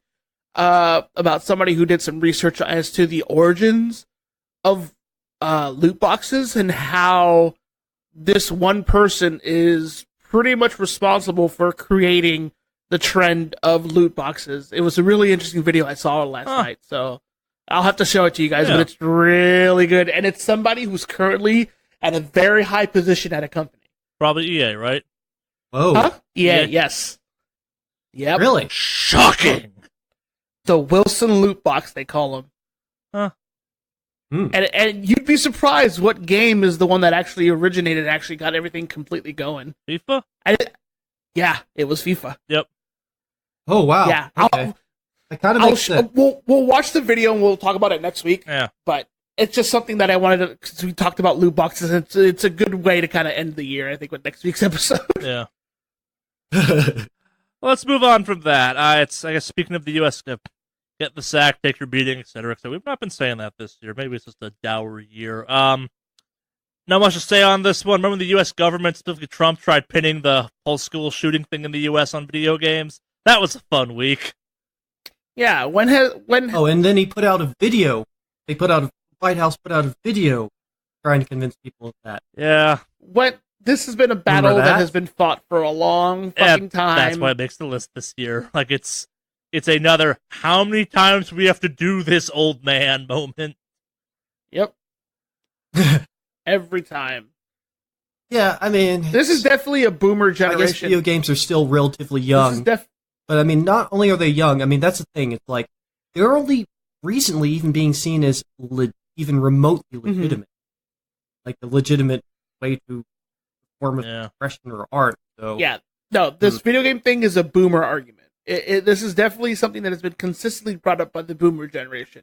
And why don't people play sports anymore and not Fortnite? And I feel like, and it's nothing against boomers, I'm just saying this is definitely an argument that has been tried and fucking true when it comes to that generation. So slowly as they start to age out and the, what do you call it, the Xers, millennials, and the Gen Zers, or I don't even know what they call the ones after millennials now. But yeah, they call them fucked. Yeah. Yeah. So there's as they start to become the majority, this argument will hopefully start to die out. But this is an argument that will continue until like that generation of boomers is pretty much moved on, kind of thing. So yeah, well, they're no longer in politics, and they're no longer really have a, as strong of a public health. Yeah. So yeah. Get in the sack, take your beating, etc., etc. I feel like we can almost lump that. Now these are two separate ones. Capcom. Yes, I actually want. I'll go into these for right here. So yeah. I guess this is more related to FGC in general, but so I guess the first one would be Capcom with the Street Fighter V scumbagginess this year, with being the first company to really introduce the NASCAR ads on fucking player costumes. So, and for the record, as much as we as a collective thinks that shit is hilarious, it's kind of terrible too. It is absolutely fucking awful. So I don't know if you guys have seen this, but like they basically have added like the possibility or the mechanics, the functionality there. We talked about this, yeah. We've talked about it, but I'm just to recap for people who may have missed that episode. Basically, they're adding in-game ads, not just like on the billboard on the back, because I mean that's like a stage that happens, but like actual like NASCAR-esque logos on the costumes of characters you're playing on. And so what it is if you leave it on, you can earn additional fight money. But if you turn it off, you earn less. That's the way they've been doing it. It's super fucking scummy. So that's just from previous stuff this year, but also of the fact that they've released a really shitty... Like, Capcom this year has had some pretty shitty releases. They've had a really good release with Monster Hunter, obviously, because that's been a phenomenal game. Yeah, no, Monster Hunter was definitely good, but the people who are working on the FGC side of games they are the low tier of devs as far as I'm concerned this year, because Street Fighter V was not very well received in general. MVCI is pretty much dead. You don't hear anything it gets about numbers that. at tournaments still. Yeah, if like 5 is a number, sure. That's the number. But, yeah, so MVCI has pretty much been dead, and it's like all the bad media press, everything with it. Disney was like, nah, dog. So that's pretty much gone. But I guess I was also learning recently about this new scumbagginess that happened this past weekend with Capcom Cup. For those of you who are not aware, Capcom hosts a annual Street Fighter tournament. They used to be Street Fighter and MVCI, but that didn't go over too well. Now it's just Street Fighter. Every year, they have players who earn points throughout the year come and compete, or it's like their own little personal Evo, if you will. So I guess they announced a new character, Kage, which is basically Evil Ryu. But hey, it's Evil Ryu with an underbite. That's the important part. Yeah, and horns. My bad. But totally different character. So every year they have what they do is they have seasons, and each season they have a season pass when you pay like $14 or whatever, and you unlock all the characters for that. So Capcom, in its thinking that it somehow thinks it's Nintendo, thought it'd be a good idea to change that model recently and now charge you $5 each new character. And they talked about, well, we don't have any new plans for a season pass, but we're definitely going to make you buy each individual character. Keep in mind, though, you don't get a stage or anything like that. You literally are paying $5 for the fucking character. So, which, if you think about it in the season, is actually way more than what they've been charging in the past for season passes. So it's making people be like, I never thought I'd be like, thank God for a season pass, but Capcom somehow fucking did it. So them switching their model to this is pretty fucking scumbaggy, as far as I'm concerned, considering they've got other issues with their games. So Capcom, way to be a cash grab. I appreciate that. Never change and keep making shitty fighting games. But also, thank you for NASCARifying your flagship product and giving me endless hours of entertainment. You know what the crazy part about that is? That somehow is going to be what really puts Capcom on the map, because I guarantee you're going to see other games doing the same shit. Well, and this is where it's even weirder. So, like, not appropriate conversation for today's podcast, but, like, I kind of want to see a world where, like, I can advertise, like, if I put the time in, I can make a custom ad thing or whatever and just drop it on my characters in Street Fighter, if I played Street Fighter kind of thing. Like, if they have that functionality, totally cool with this. Yeah, but they control that completely. Yeah, they do, and that's shitty. Yeah, because if it gets open to the public, you know at some point you're going to see an ad for Goatsy on the chest of fucking Dhalsim or Ryu, and it's like, please, it's on Zangief. Yeah, on Zangief. Yeah. It's on Zangief. Geef is a man of refined taste. Yeah, I look forward to seeing dumb shit advertised if it was ever open to the public. Like, you go into the login screen, here comes E Honda, and on his chest it says Hitler diabetes did nothing medicine. Wrong. Or other dumb shit. I'm looking forward to Pringles Ryu, personally. Pringles Ryu? That'll happen. Totino's or whatever, pizza rolls is coming at you. That or Mountain Dew can. I'm not sure which one I'm more excited for. Yeah. So, yep. So I'll tie that in with big game companies that somehow have a fucking problem with people streaming tournaments of these games. But Alex, how does this relate? Oh, it relates because it's all FGC. Is it? In a way, but like, so, well, not yes and no, because you also did have, okay, so there are good reasons and bad reasons for it. You have Nintendo, which in the past has had a big fucking issue with people streaming Smash tournaments. And Public got out there and said, hey, we're making it better for y'all. Apparently haven't. And I think it wasn't until this year Nintendo was like, okay, you guys can stream Smash tournaments. And so I guess Toei Animation was like, you know what? No, let's be the assholes who do that for Dragon Ball FighterZ. And you have a slew of recent announcements with a Dragon Ball FighterZ just being removed from tournaments because, and it's suspected that it's basically Toei Animation being like, no, we don't want you guys streaming that.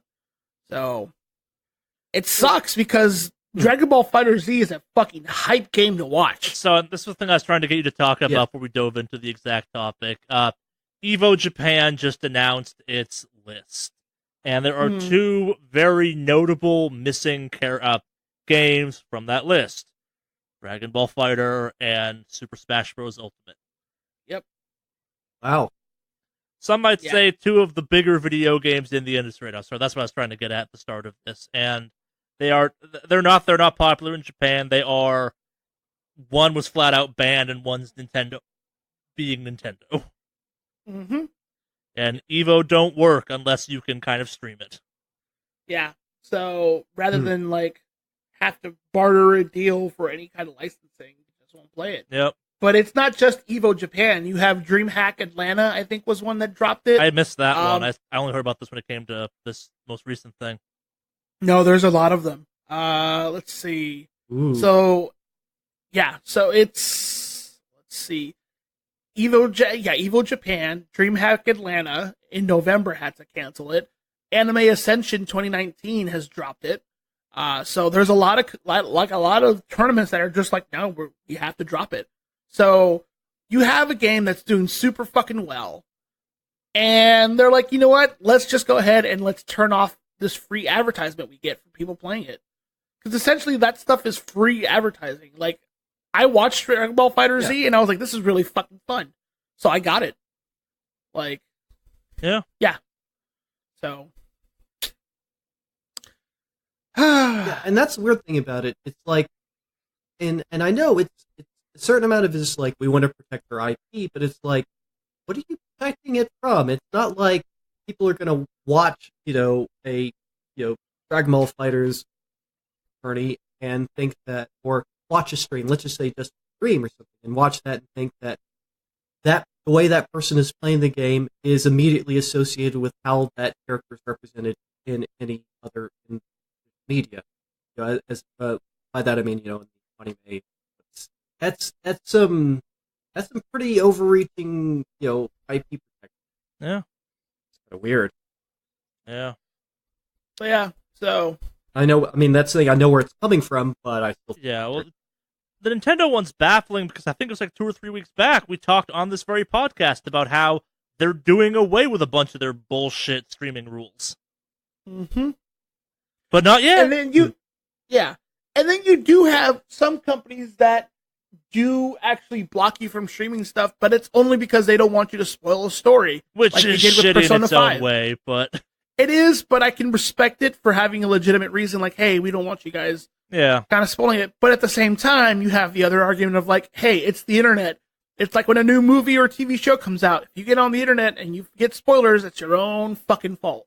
I agree with that, except for the fact that now YouTube algorithms are doing shit I don't agree with. Like, if it wasn't for the fact that I knew from day one how Red Dead Redemption ended, I'd be real fucking pissed off about the fact that you cannot look up anything for Red Dead Redemption without like a billion YouTube videos saying like, "Yo, here's the ending. I put it up." As someone who thinks people that get mad about spoilers are dumb, I kind of feel bad for the fact that like God of War was out for 12 hours before I wasn't even looking up God of War stuff, but YouTube's like, "Yo, here's a thing that the thumbnail is the final boss fight from God of War," and I'm like, "Guess I'm staying off the internet till I beat this game." Mm-hmm. I'm not saying you're not giant babies for complaining about it, but it's gotten a lot harder to not see them. Yeah. But last but not least, our creme de la creme offender this year, arguably one we had to bring a whole second sack for because it's filled our first sack up pretty well. Alex's lament, the ongoing story that refuses to fucking die, no matter how tired all of us get of talking about it. And I'm sure you, the listener, get sick of hearing about that at this point, too. Alex, yeah. you want to take this away? You want to take this away, Alex? Sure. So, God, there's so many places to start. We can talk Let's about start how at the beginning of the SWS, the Wicked Awesome Cast's coverage of this topic. So, let's rewind all the way back to pre-BlizzCon, when me and Alex talked about kind of, not the morality, but kind of the weirdness of, hey, you have this convention that's essentially a giant advertisement for your thing, and then you charge money for it. But let's go a little further back real quick. Okay. We were in a good place at the start of the year. Legion was a hit. It did really well. People were excited. There's announcements of Battle for Azeroth. It's looking good. They've got a really cool features. People were happy. I started playing WoW again briefly. Yeah, Charlie even picked up WoW and started playing it again briefly. Like, there was good feeling. And then, like, Battle for Azeroth hits. Oh, no, Battle for Azeroth came out before BlizzCon, right? Yeah. No, it came out after. It did. No, it didn't. Oh, it came out in did? September. No, you're right. It came out in September. Battle for Azeroth was first. You're right. Yeah, so Battle for Azeroth comes out, and it feels really empty.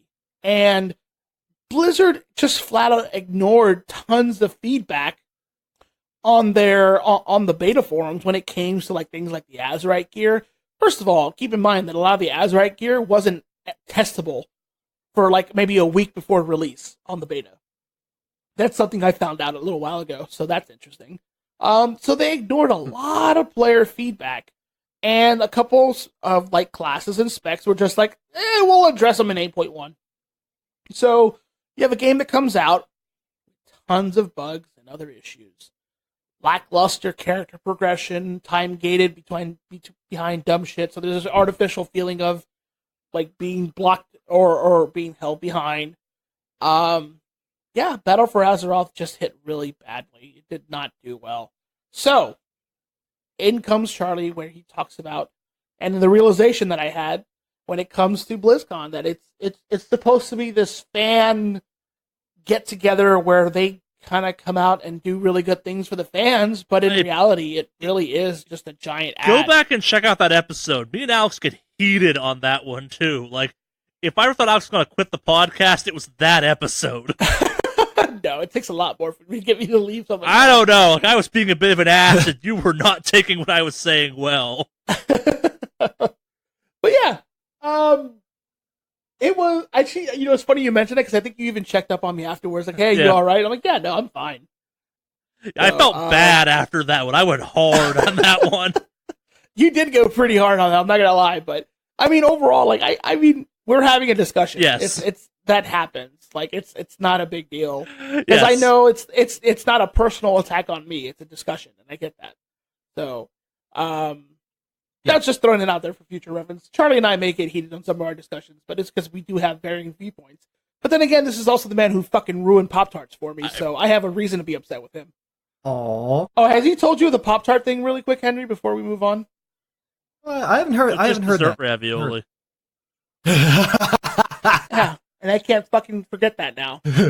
So, yeah. Anyway, so BlizzCon comes around, and leading up to it, everyone was like, "Oh man, we're gonna have a really good time." The hype was real. The hype was real.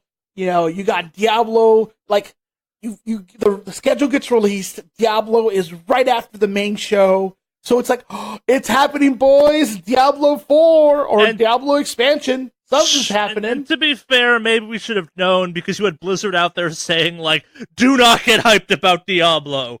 But also we said Diablo, so none of you were listening to us. Yeah. So... yeah, anything we said after the word Diablo just didn't actually... Or before.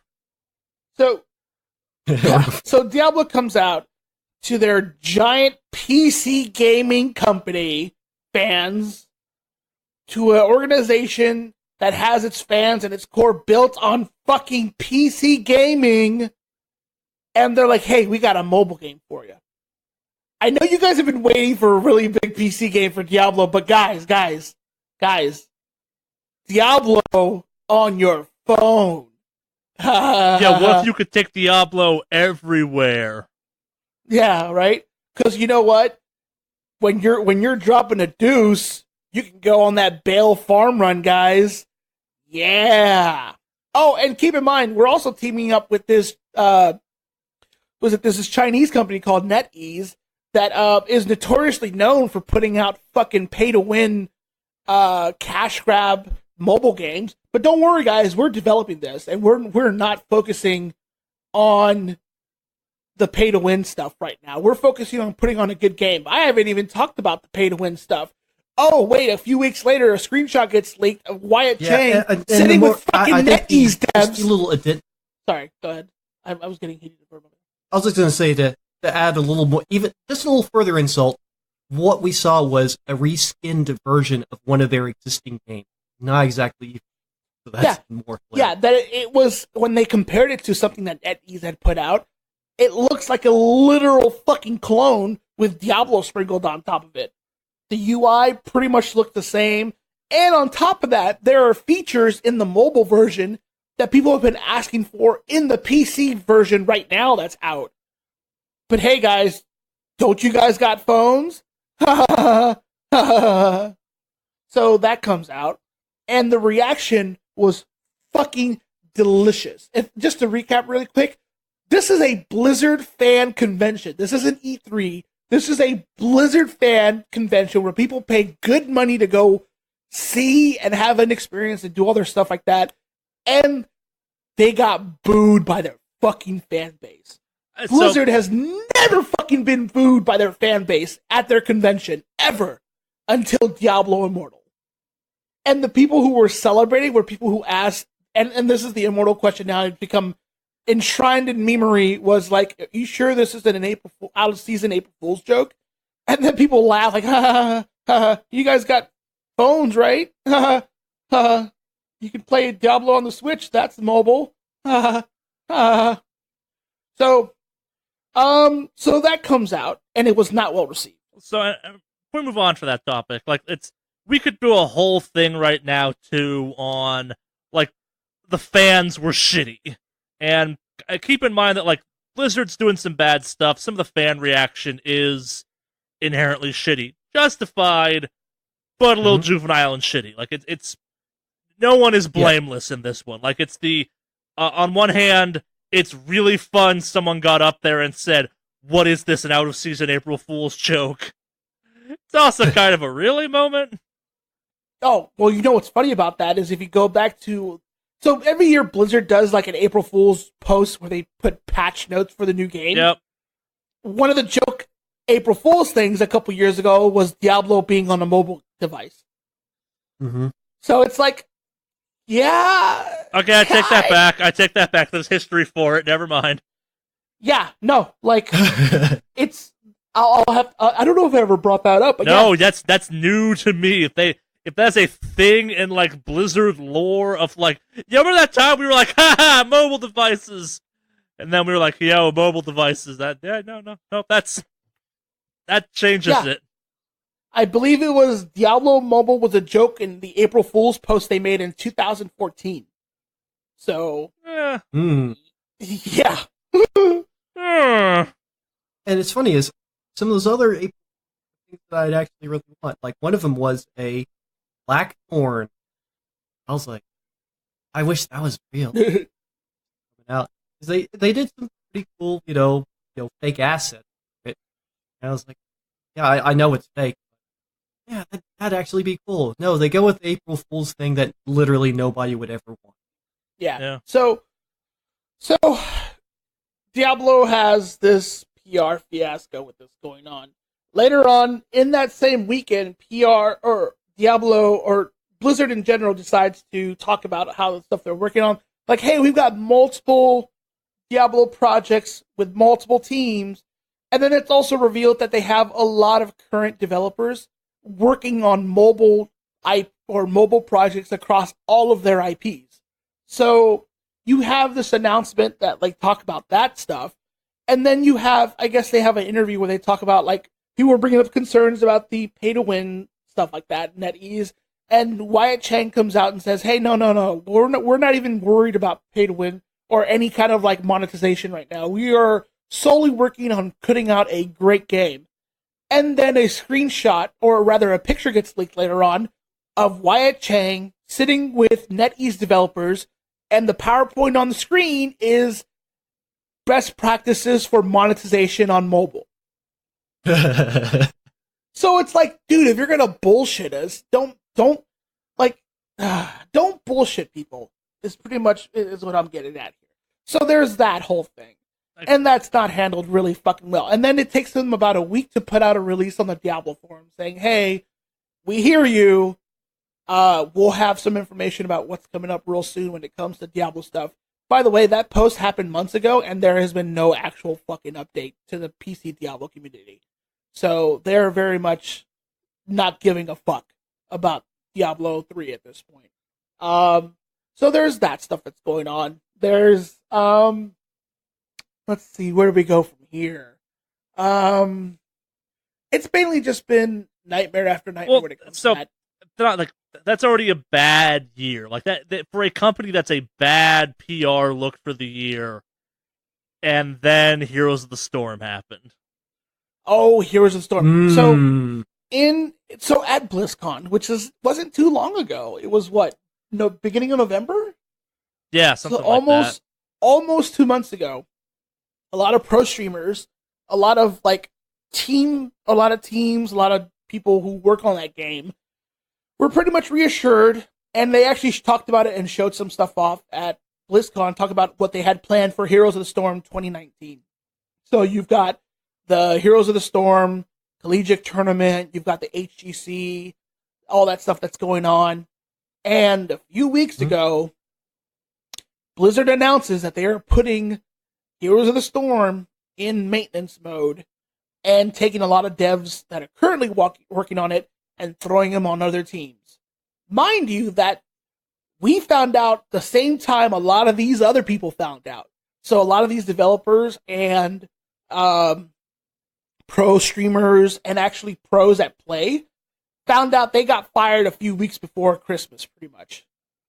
And that they're being laid off. Because it turns out a lot of the pro teams for Heroes of the Storm are actually employees of Blizzard. Like they're paid by Blizzard to be on these teams. It's not like it's like Echo Fox or any of those. So they all got fired, pretty much, and they found out the same way we all did with a fucking post. So, wow. Yep. And apparently the only people who knew recently about that were aware that it was coming down the pipeline as far as 2 months ago, were some support staff, and they weren't allowed to talk about it. That part is rumored. I don't know that for sure, but that's what I've been hearing, and that's what a couple So you may have missed this. I think this happened like yesterday or like 2 days ago. 100 support staff voluntarily took cash and left Blizzard. Oh, well, that's another thing we're going to get into right now. No, I saw that. I'm perfectly aware of that one. We're getting there. So you have, we're getting there. It's just a laundry list of things. So Blizzard talks about, so then we switch back to BFA. The Azerite system is not popular. And they're like, don't worry, we've got stuff coming down the pipeline in 8.1. It's going to be really cool, guys. There are a couple class changes, things they're working on, specifically on one of the classes that I play, Specs End classes, which is Enhancement Shaman.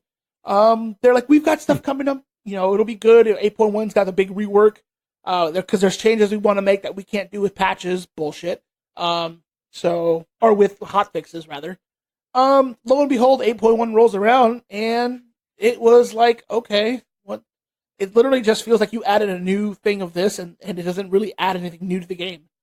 It's literally just nothing special. Shadow Priest got some good changes, and Elemental got some good changes. Enhancement Shamans got nothing. Literally, what they did was nerf the current talents that are really good, and buff talents that people weren't even touching. And it turns out that even those number tweaks weren't enough, because the same talents that we were using in 8.0 are the same talents you're using now in 8.1, even though they were nerfed. So you have that stuff going on. And then you have Blizzard talk about how, like, hey, no, we hear you guys. We hear your concerns. Like, we get this. Like, we're working on this. We're trying to be better at communication. And in 8.1, there were so many undocumented changes in the patch notes that people had to put together an entire page on a Wikipedia or something to keep track of all the undocumented 8.1 changes. And Blizzard did a Q&A shortly afterwards, and they talk about, like, how come you guys didn't put all this stuff that literally changes strategies for some of these, like, bosses? And it's like, yeah, we made the changes a long time ago in our patches, or long time ago in our in our notes, but we just forgot to add it. Like, do you guys not keep track of the stuff that you change on some sort of, like, GitHub or something? Like, so there's that whole shitstorm with that. So Blizzard, I think we talked about Blizzard putting out surveys and trying to get information as far as, like, we want to hear from you. We want to get feedback from you. And then we're even offering a couple of Skype calls to get feedback from you, the player. So that was a survey that was going out to a couple people. I don't think you heard about this recently, Charlie, but regions like Brazil and Australia, players have been getting surveys from Blizzard recently from them. And you know what's been in those surveys? What? Questions about mobile gaming. I have not seen those. Yep. So they've been sending surveys like, hey, so tell us, like, on a scale of 1 to 10, how do you feel about Blizzard's current lineup of games, this and that? Hey, do you like World of Warcraft? Hey, how much money do you spend on mobile microtransactions? Literally, like, that's the shift in questions that people have been, like, sending to. There's a couple of YouTubers I show or I watch and all that stuff, and they've been talking about that because they have people who've been sending them screenshots from these surveys that are flat out asking, like, hey, what kind of mobile games do you like to play? Or, hey, how much money on average do you spend on mobile games? So keep in mind, though, they're not sending these to the US. They're sending these to like regions like Brazil and regions like Australia. Oh, huh. Totally avoiding the US because the US I haven't seen any surveys coming in as far as that goes into the US. So there's that. So let's see. Heroes of the Storm, BFA being a shitstorm, mobile gaming, this and that. What else have I missed? Oh, the 100 people leaving. So apparently Blizzard has an office, a support staff office in in Cork, Ireland. So it's mainly like to do ticket systems and basically help that stuff, right? So Blizzard has been really pushing that off for people to leave Blizzard and offering like a hey compensation package for you to go kind of thing, right? And apparently people at that office have been offered up to 4 times. And each time they've been offered to leave, they've raised the package cost.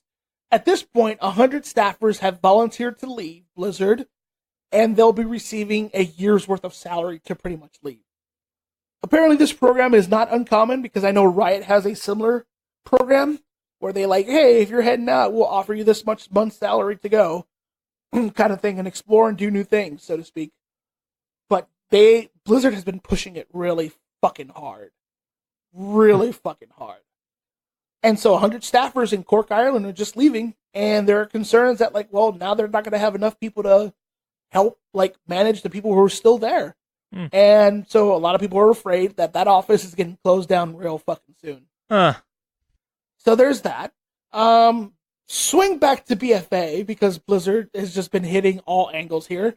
So with a lot of issues that were really not addressed in this like that, Blizzard announces a new store mount that is a totally unique model that you can buy. Bear in mind that they're not adding any real fun mounts into the actual game. They did add the hive mind, which is probably the only one because they always add like a secret crazy puzzle to be locked at behind. But yeah, so they're adding a store model or a store mount you can get. Of course, $25. It's very much people are thinking they're really trying to up their Q4 numbers right now because it's probably looking really fucking bad. On top of that, they just announced this few days ago the going away sale where a lot of the old mounts and pets are disappearing from the store forever. Asterix may come back in the future in a giant, or right now it's a bundle for $45 where it's a bunch of pets and mounts that are discounted. They're saying these units. They're like these things are disappearing from the store, no longer going to be there, basically creating artificial inflation because these are digital items. They're not fucking going anywhere. You totally own the fact that they're there. This is purely anecdotal information, but I've gotten the impression that kind of post BlizzCon Blizzard financials have been weird because even at its worst during, I think it was Warlords of Draenor, they had a certain number of subscribers. I've gotten the impression that we are below that number. Like this is, I think, like since launch, close to the lowest. Like it's the most significant drop in subscribers to World of Warcraft date. Yes, I've heard that too because there was a little fiasco a while ago with the API for some of the devs that work on add-ons where they were able to pull numbers of active subscribers and things like that. And apparently they were only about 1 million something. Blizzard flat out denied it immediately and told that developer to take down that post. The impression I got was we're back down at like 2 million or something. But yeah, like at its peak, I think we were talking like 12 million for World of Warcraft. And in Wrath of the Lich King, they peaked at about 12 to 14 million subscribers. Yeah. It's a big fucking drop. It's been a long time, yeah. Yeah. And it's also kind of hard to confirm some of these current subscriber numbers because Blizzard has defaulted to not announcing any player numbers anymore. Which, if you're cynical, is not a good sign. Nope. So now you're at a point where this game feels like it's hemorrhaging fucking money. So they put out the new store mount, which is bad optics right now considering they're getting a lot of shit for a lot of systems that are flat out broken or just not working. Azerite gear, for example, it's just so flimsy and weird to sim and stuff like that. To releasing this artificial hey, these mounts or these things are going away from the store. And then right in the same announcement, they have a little note that says, hey, these things may come back in the future. It's like, if it's going away forever, then it's going away forever. Don't fucking say it's a going away package, and then all of a sudden you have in the same post, hey, don't worry, these things may come back in the future. Ha ha. So. Oh, that's hedging their bets. That's clearly, blatantly hedging their bets in case they want to bring it back. That's obvious, so that people don't go back and say, hey, you said that these would never come back, but they're back again. And they'll post the original thing and say, no, we totally said they might come back. Yeah, but they're creating artificial scarcity at this point, considering it's a digital thing. It's creating the illusion of scarcity, one might say. Mm-hmm.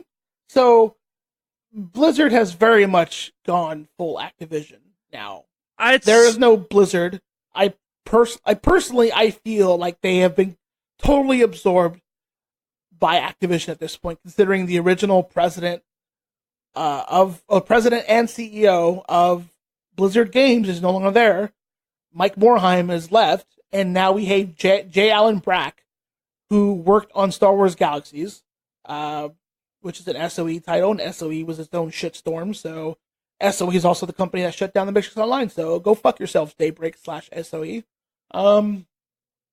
But yeah, he worked on that, and he's also the same guy who, when he was asked about WoW Classic, told fans, you think you want it, but you don't. And then later on, the following year, had to swallow his pride, I think. See, I don't think he's wrong about that, but they're going to give it to you anyway. It's WoW Classic is for people like me that don't like what modern WoW is and haven't played WoW in a long time. That are like, I want my hunter pets to matter, but also... I've been I go through periods of watching a lot and reading up a lot on like the history of MMOs and stuff just because I find them fascinating. And part of why I'm trying to play Black Desert Online again is because it's kind of the most modern MMO at this point, and a point a lot of these like videos and articles raise is this idea that what's acceptable in a modern MMO versus what used to be, and like some people like me are nostalgic for like, man, MMOs used to be fucking hard and kind of miserable. Group making used to take time. They were kind of part of like part of what made them so addictive and so disruptive was like if your team raided on Tuesday nights at 9 p.m. Central Time, you were fucking in game at 8 p.m. getting ready for it because you were not missing that window because your raid team had to go then because that's when it lined up for everyone. And you weren't raiding again that week if you missed that slot. Mm-hmm. And there's kind of a lot of them point fun at WoW, where it's like, yeah, like a lot of the kind of things that a lot of people like about modern WoW, how easy it is to get into dungeons and raids and stuff like that, is stuff that people that play the original versions of a bunch of MMOs look at it and go, no, that's the social part. You removed the social part of an MMO, and why are you playing then? Like it's we want that weird glorified chat room aspect of it, and I think WoW Classic is kind of going to be the case study of no, actually you don't. You think you do, and like it's kind of a weird topic to bring up. It's not an either or type of situation because I do think there are parts of old WoW that were lost to time that were good to have, but there's streamlines. No, I have a little interesting aside on that story. So. I know this one streamer, this is a Twitch streamer. He made most of his money, like as far as like in his adult life, from selling a vanilla WoW 1 to 30 guide. Like he made a ton of money off of that. And currently he's restreaming. He's botting his 1 to 30 essentially speed run. It's essentially a 1 to 30 speed run, and he's been VODing that, and it's getting massive views. Like I'm like, a lot of people are watching his VOD of a 1 to 30 basically run.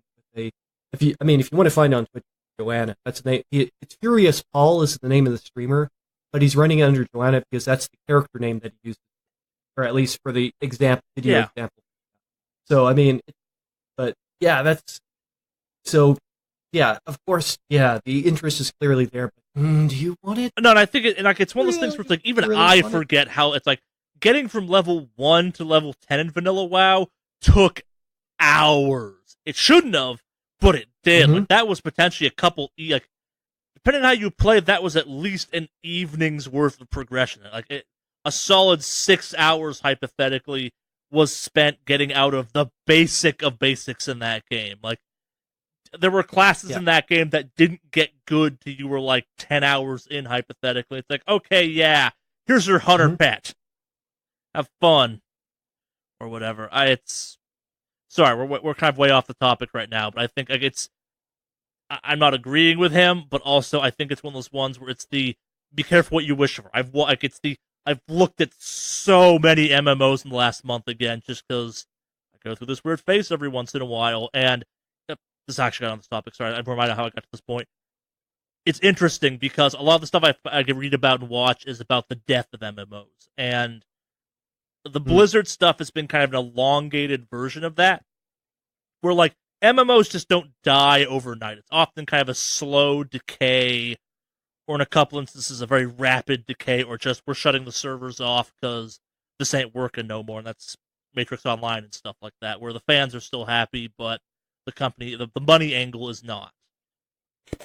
And well, and it's one of those things where one of the first things you always see in these circumstances are dabbling in more kind of how do we monetize the shop? Like it's okay, subscriptions ain't doing it the way we need them to. What do we do to get kind of that same amount of money out of the game that we were previously because people aren't subbing anymore? Okay, let's make the shop something the whales will buy into. The shop's making us more money than subscriptions. Free-to-play time. Oh, all these people came back. Fucking nice. That's more money in the shop. Okay, it's not as much money in the shop. Is there a way we can incentivize people to buy from the shop? Okay, preferred characters. Okay, cool. What if we did some stuff like, I don't know, like you can unlock riding a horse at level 40, or you can buy for real money riding at level 20. Oh, people will buy that? What if we increase the distances now between zones so you really want that horse at level 20 now? X. And it's weird because every MMO, as best I can tell, goes through some version of that. And it, again, like outsider looking in, I'm not on the ground for this one as much as Alex is, watching BFA and kind of from BFA on and kind of the stuff around it has been like, I've heard this story before, not this exact one, but they're gonna start doing shop bullshit soon. Oh, they did? Okay, cool. They're going free to play soon. Oh, they did a couple patches. They did like 2 expansions ago, kind of, where you could get like in-game coins or something that equaled playtime. Interesting. Yeah. Yeah, so, in general, Blizzard has just not been, been terrible at optics. It's been a bizarre year. Like, from a company that I could not dissuade you was not the company you thought it was to what it is now, where it's like, oh, it's fucking Activision now. Like, and it wasn't like it was over the span of years. It was over the span of like 4 months. Yeah. Yeah. It's phenomenal, like, how much has changed. Yeah. But, like, I was reading something and it talks about, like, I think in overall, like, with like Bethesda fucking up, EA being a shitstorm, Activision doing things, and now Blizzard pretty much, or Activision Blizzard, I refer to them by their actual name because they're not Blizzard anymore. It used to be Blizzard Activision. Yeah. Now it's just Active Blizzard or whatever you want to call it. Active Blizzard. I feel like we're entering a dark ages of gaming, like we did a couple years ago. Like, there's just going to be a crash to the gaming industry soon. I mean, what do you guys think about that? I think that's a tad hyperbolic. I see a bubble coming. I could definitely see a bubble coming. Like it I don't think it's not going to be devastating. Like, for instance, the one crash in the 70s. Nothing could match that. But certain areas of gaming are absolutely going to hit a bubble. Yeah, I think a schism is coming. I think it's one of those ones where it's like, I think it was like early Xbox 360, early PS3 era, and the Wii, and the kind of, I bring this up because it kind of proves my point, where you had the idea of being a gamer took on a new light at that point. For better or worse, people were like, I'm a gamer. I play hardcore games at this point. It became kind of part of their cultural identity, and I think it's one of those ones where it's none of us play mobile games, really. Like, Alex, I think, plays the most of them, but he's still not what I'd call a mobile gamer at the end of the day. But we are, on average, based across the rest of the world, not the norm. I think mobile gaming is a much bigger deal than anyone on this podcast wants to admit to, because it's just not our type of gaming. I think we're gonna start siloing again, where it's gonna be about, like, okay, we're the real gamers. No, we're the real gamers. No, we're the bullshit real gamers. Like, and companies are gonna profit off that. Like, it's the Diablo for mobile is a smart business move. Why? More people own phones than they do consoles or PCs. I'm willing to bet money on that. Do we like that? No, but, like, some dude in his 40s who's like, man, I used to fucking love Diablo 2. Diablo into Infinite, now for iPad, which you own because you're an adult and you buy things that adults buy. He's gonna go, oh shit, I can play Diablo again. We're sitting there going, it's not Diablo! Yeah. Fake ass motherfucking gamers. Yeah. But yeah, I don't know. But yeah, it's just this year. It's just been a debacle when it comes to that, I think. Yeah. Blizzard in general. So, yep, in the sack with you and all your shitty decisions. Yeah. I think we were saving all of our beatings for Blizzard. It's kind of They it's deserve the it weird all. one where it's like it's the biggest thing this year as far as this podcast is concerned. Like, it's all the other stuff we mentioned today has not, like, personally affected any of us as much in some ways as the Blizzard thing has affected Alex, and as a result, we've talked about it a lot. Like, it's like, this is up there with the Division type of news where we have to keep talking about it because something new keeps happening. But, like, man, I am so sick of talking about this. But it's not like it's the same thing. It's like, wow, it's a new thing this week. Huh? Why do you keep pouring gas on the already existing wildfire? Yep. Yep. Like, I went into this being like, yeah, Fallout 76 is going to be our big Krampus thing this year, back in, like, October or whatever. And it's like, no, it's not. It's bad, but it's kind of a minor footnote in the grand scheme of things. It's video game was shitty, Bethesda. Yeah. Yeah. That does it for the Krampus part of this this podcast. We have no emails this week, but if you want to get a hold of us, you can email us at wickedawesomecast@gmail.com. I'm not going to do the whole spiel because, like, every year we're kind of depressed at the end of this goddamn podcast. Yeah. Mm. Maybe gaming's the worst, actually. Like, maybe I should go play sports. For fun. I should go and play a sport. Yeah. Or drugs. Or both. Or sports. Yes. As it were. That's that. Now we're talking. But yeah, wickedawesomecast@gmail.com. Hit us up. That's gonna do it for this year's Krampus episode. Any more you two want to say before we get out of here? No, other than, like, hey, maybe next year things will be different. But yeah. Yeah. Some real kick-ass games came out this year. Like, I know we're hard on a year every year at the Krampuscast, but, like, there's some damn cool games that came out, sometimes in spite of shitty labor practices, but yeah. That is a story for another time. Yeah. The future of next week's podcast is a bit up in the air. I think it should happen, but there may be some extenuating circumstances beyond all our control, specifically mine, that I've not talked to you two about yet. But we will after the podcast is over because, yeah. Thank you, everybody, for tuning in. It should be either next week will be Game of the Year or we'll be back to a normal podcast. So if this was too much of a downer episode for you and you stuck through it, thank you for doing so. And also, next week will be more lively. That's us shitting on stuff. Yeah. Next week is a celebration of like every week, except this week. Yeah. I'm lying to myself on that one. This podcast is a fucking downer all the goddamn time. We should do the Feel Good podcast once a year. Just be like, everything's great. I'm on so much alcohol. Yeah. Who wants to close it out? Cue the metal.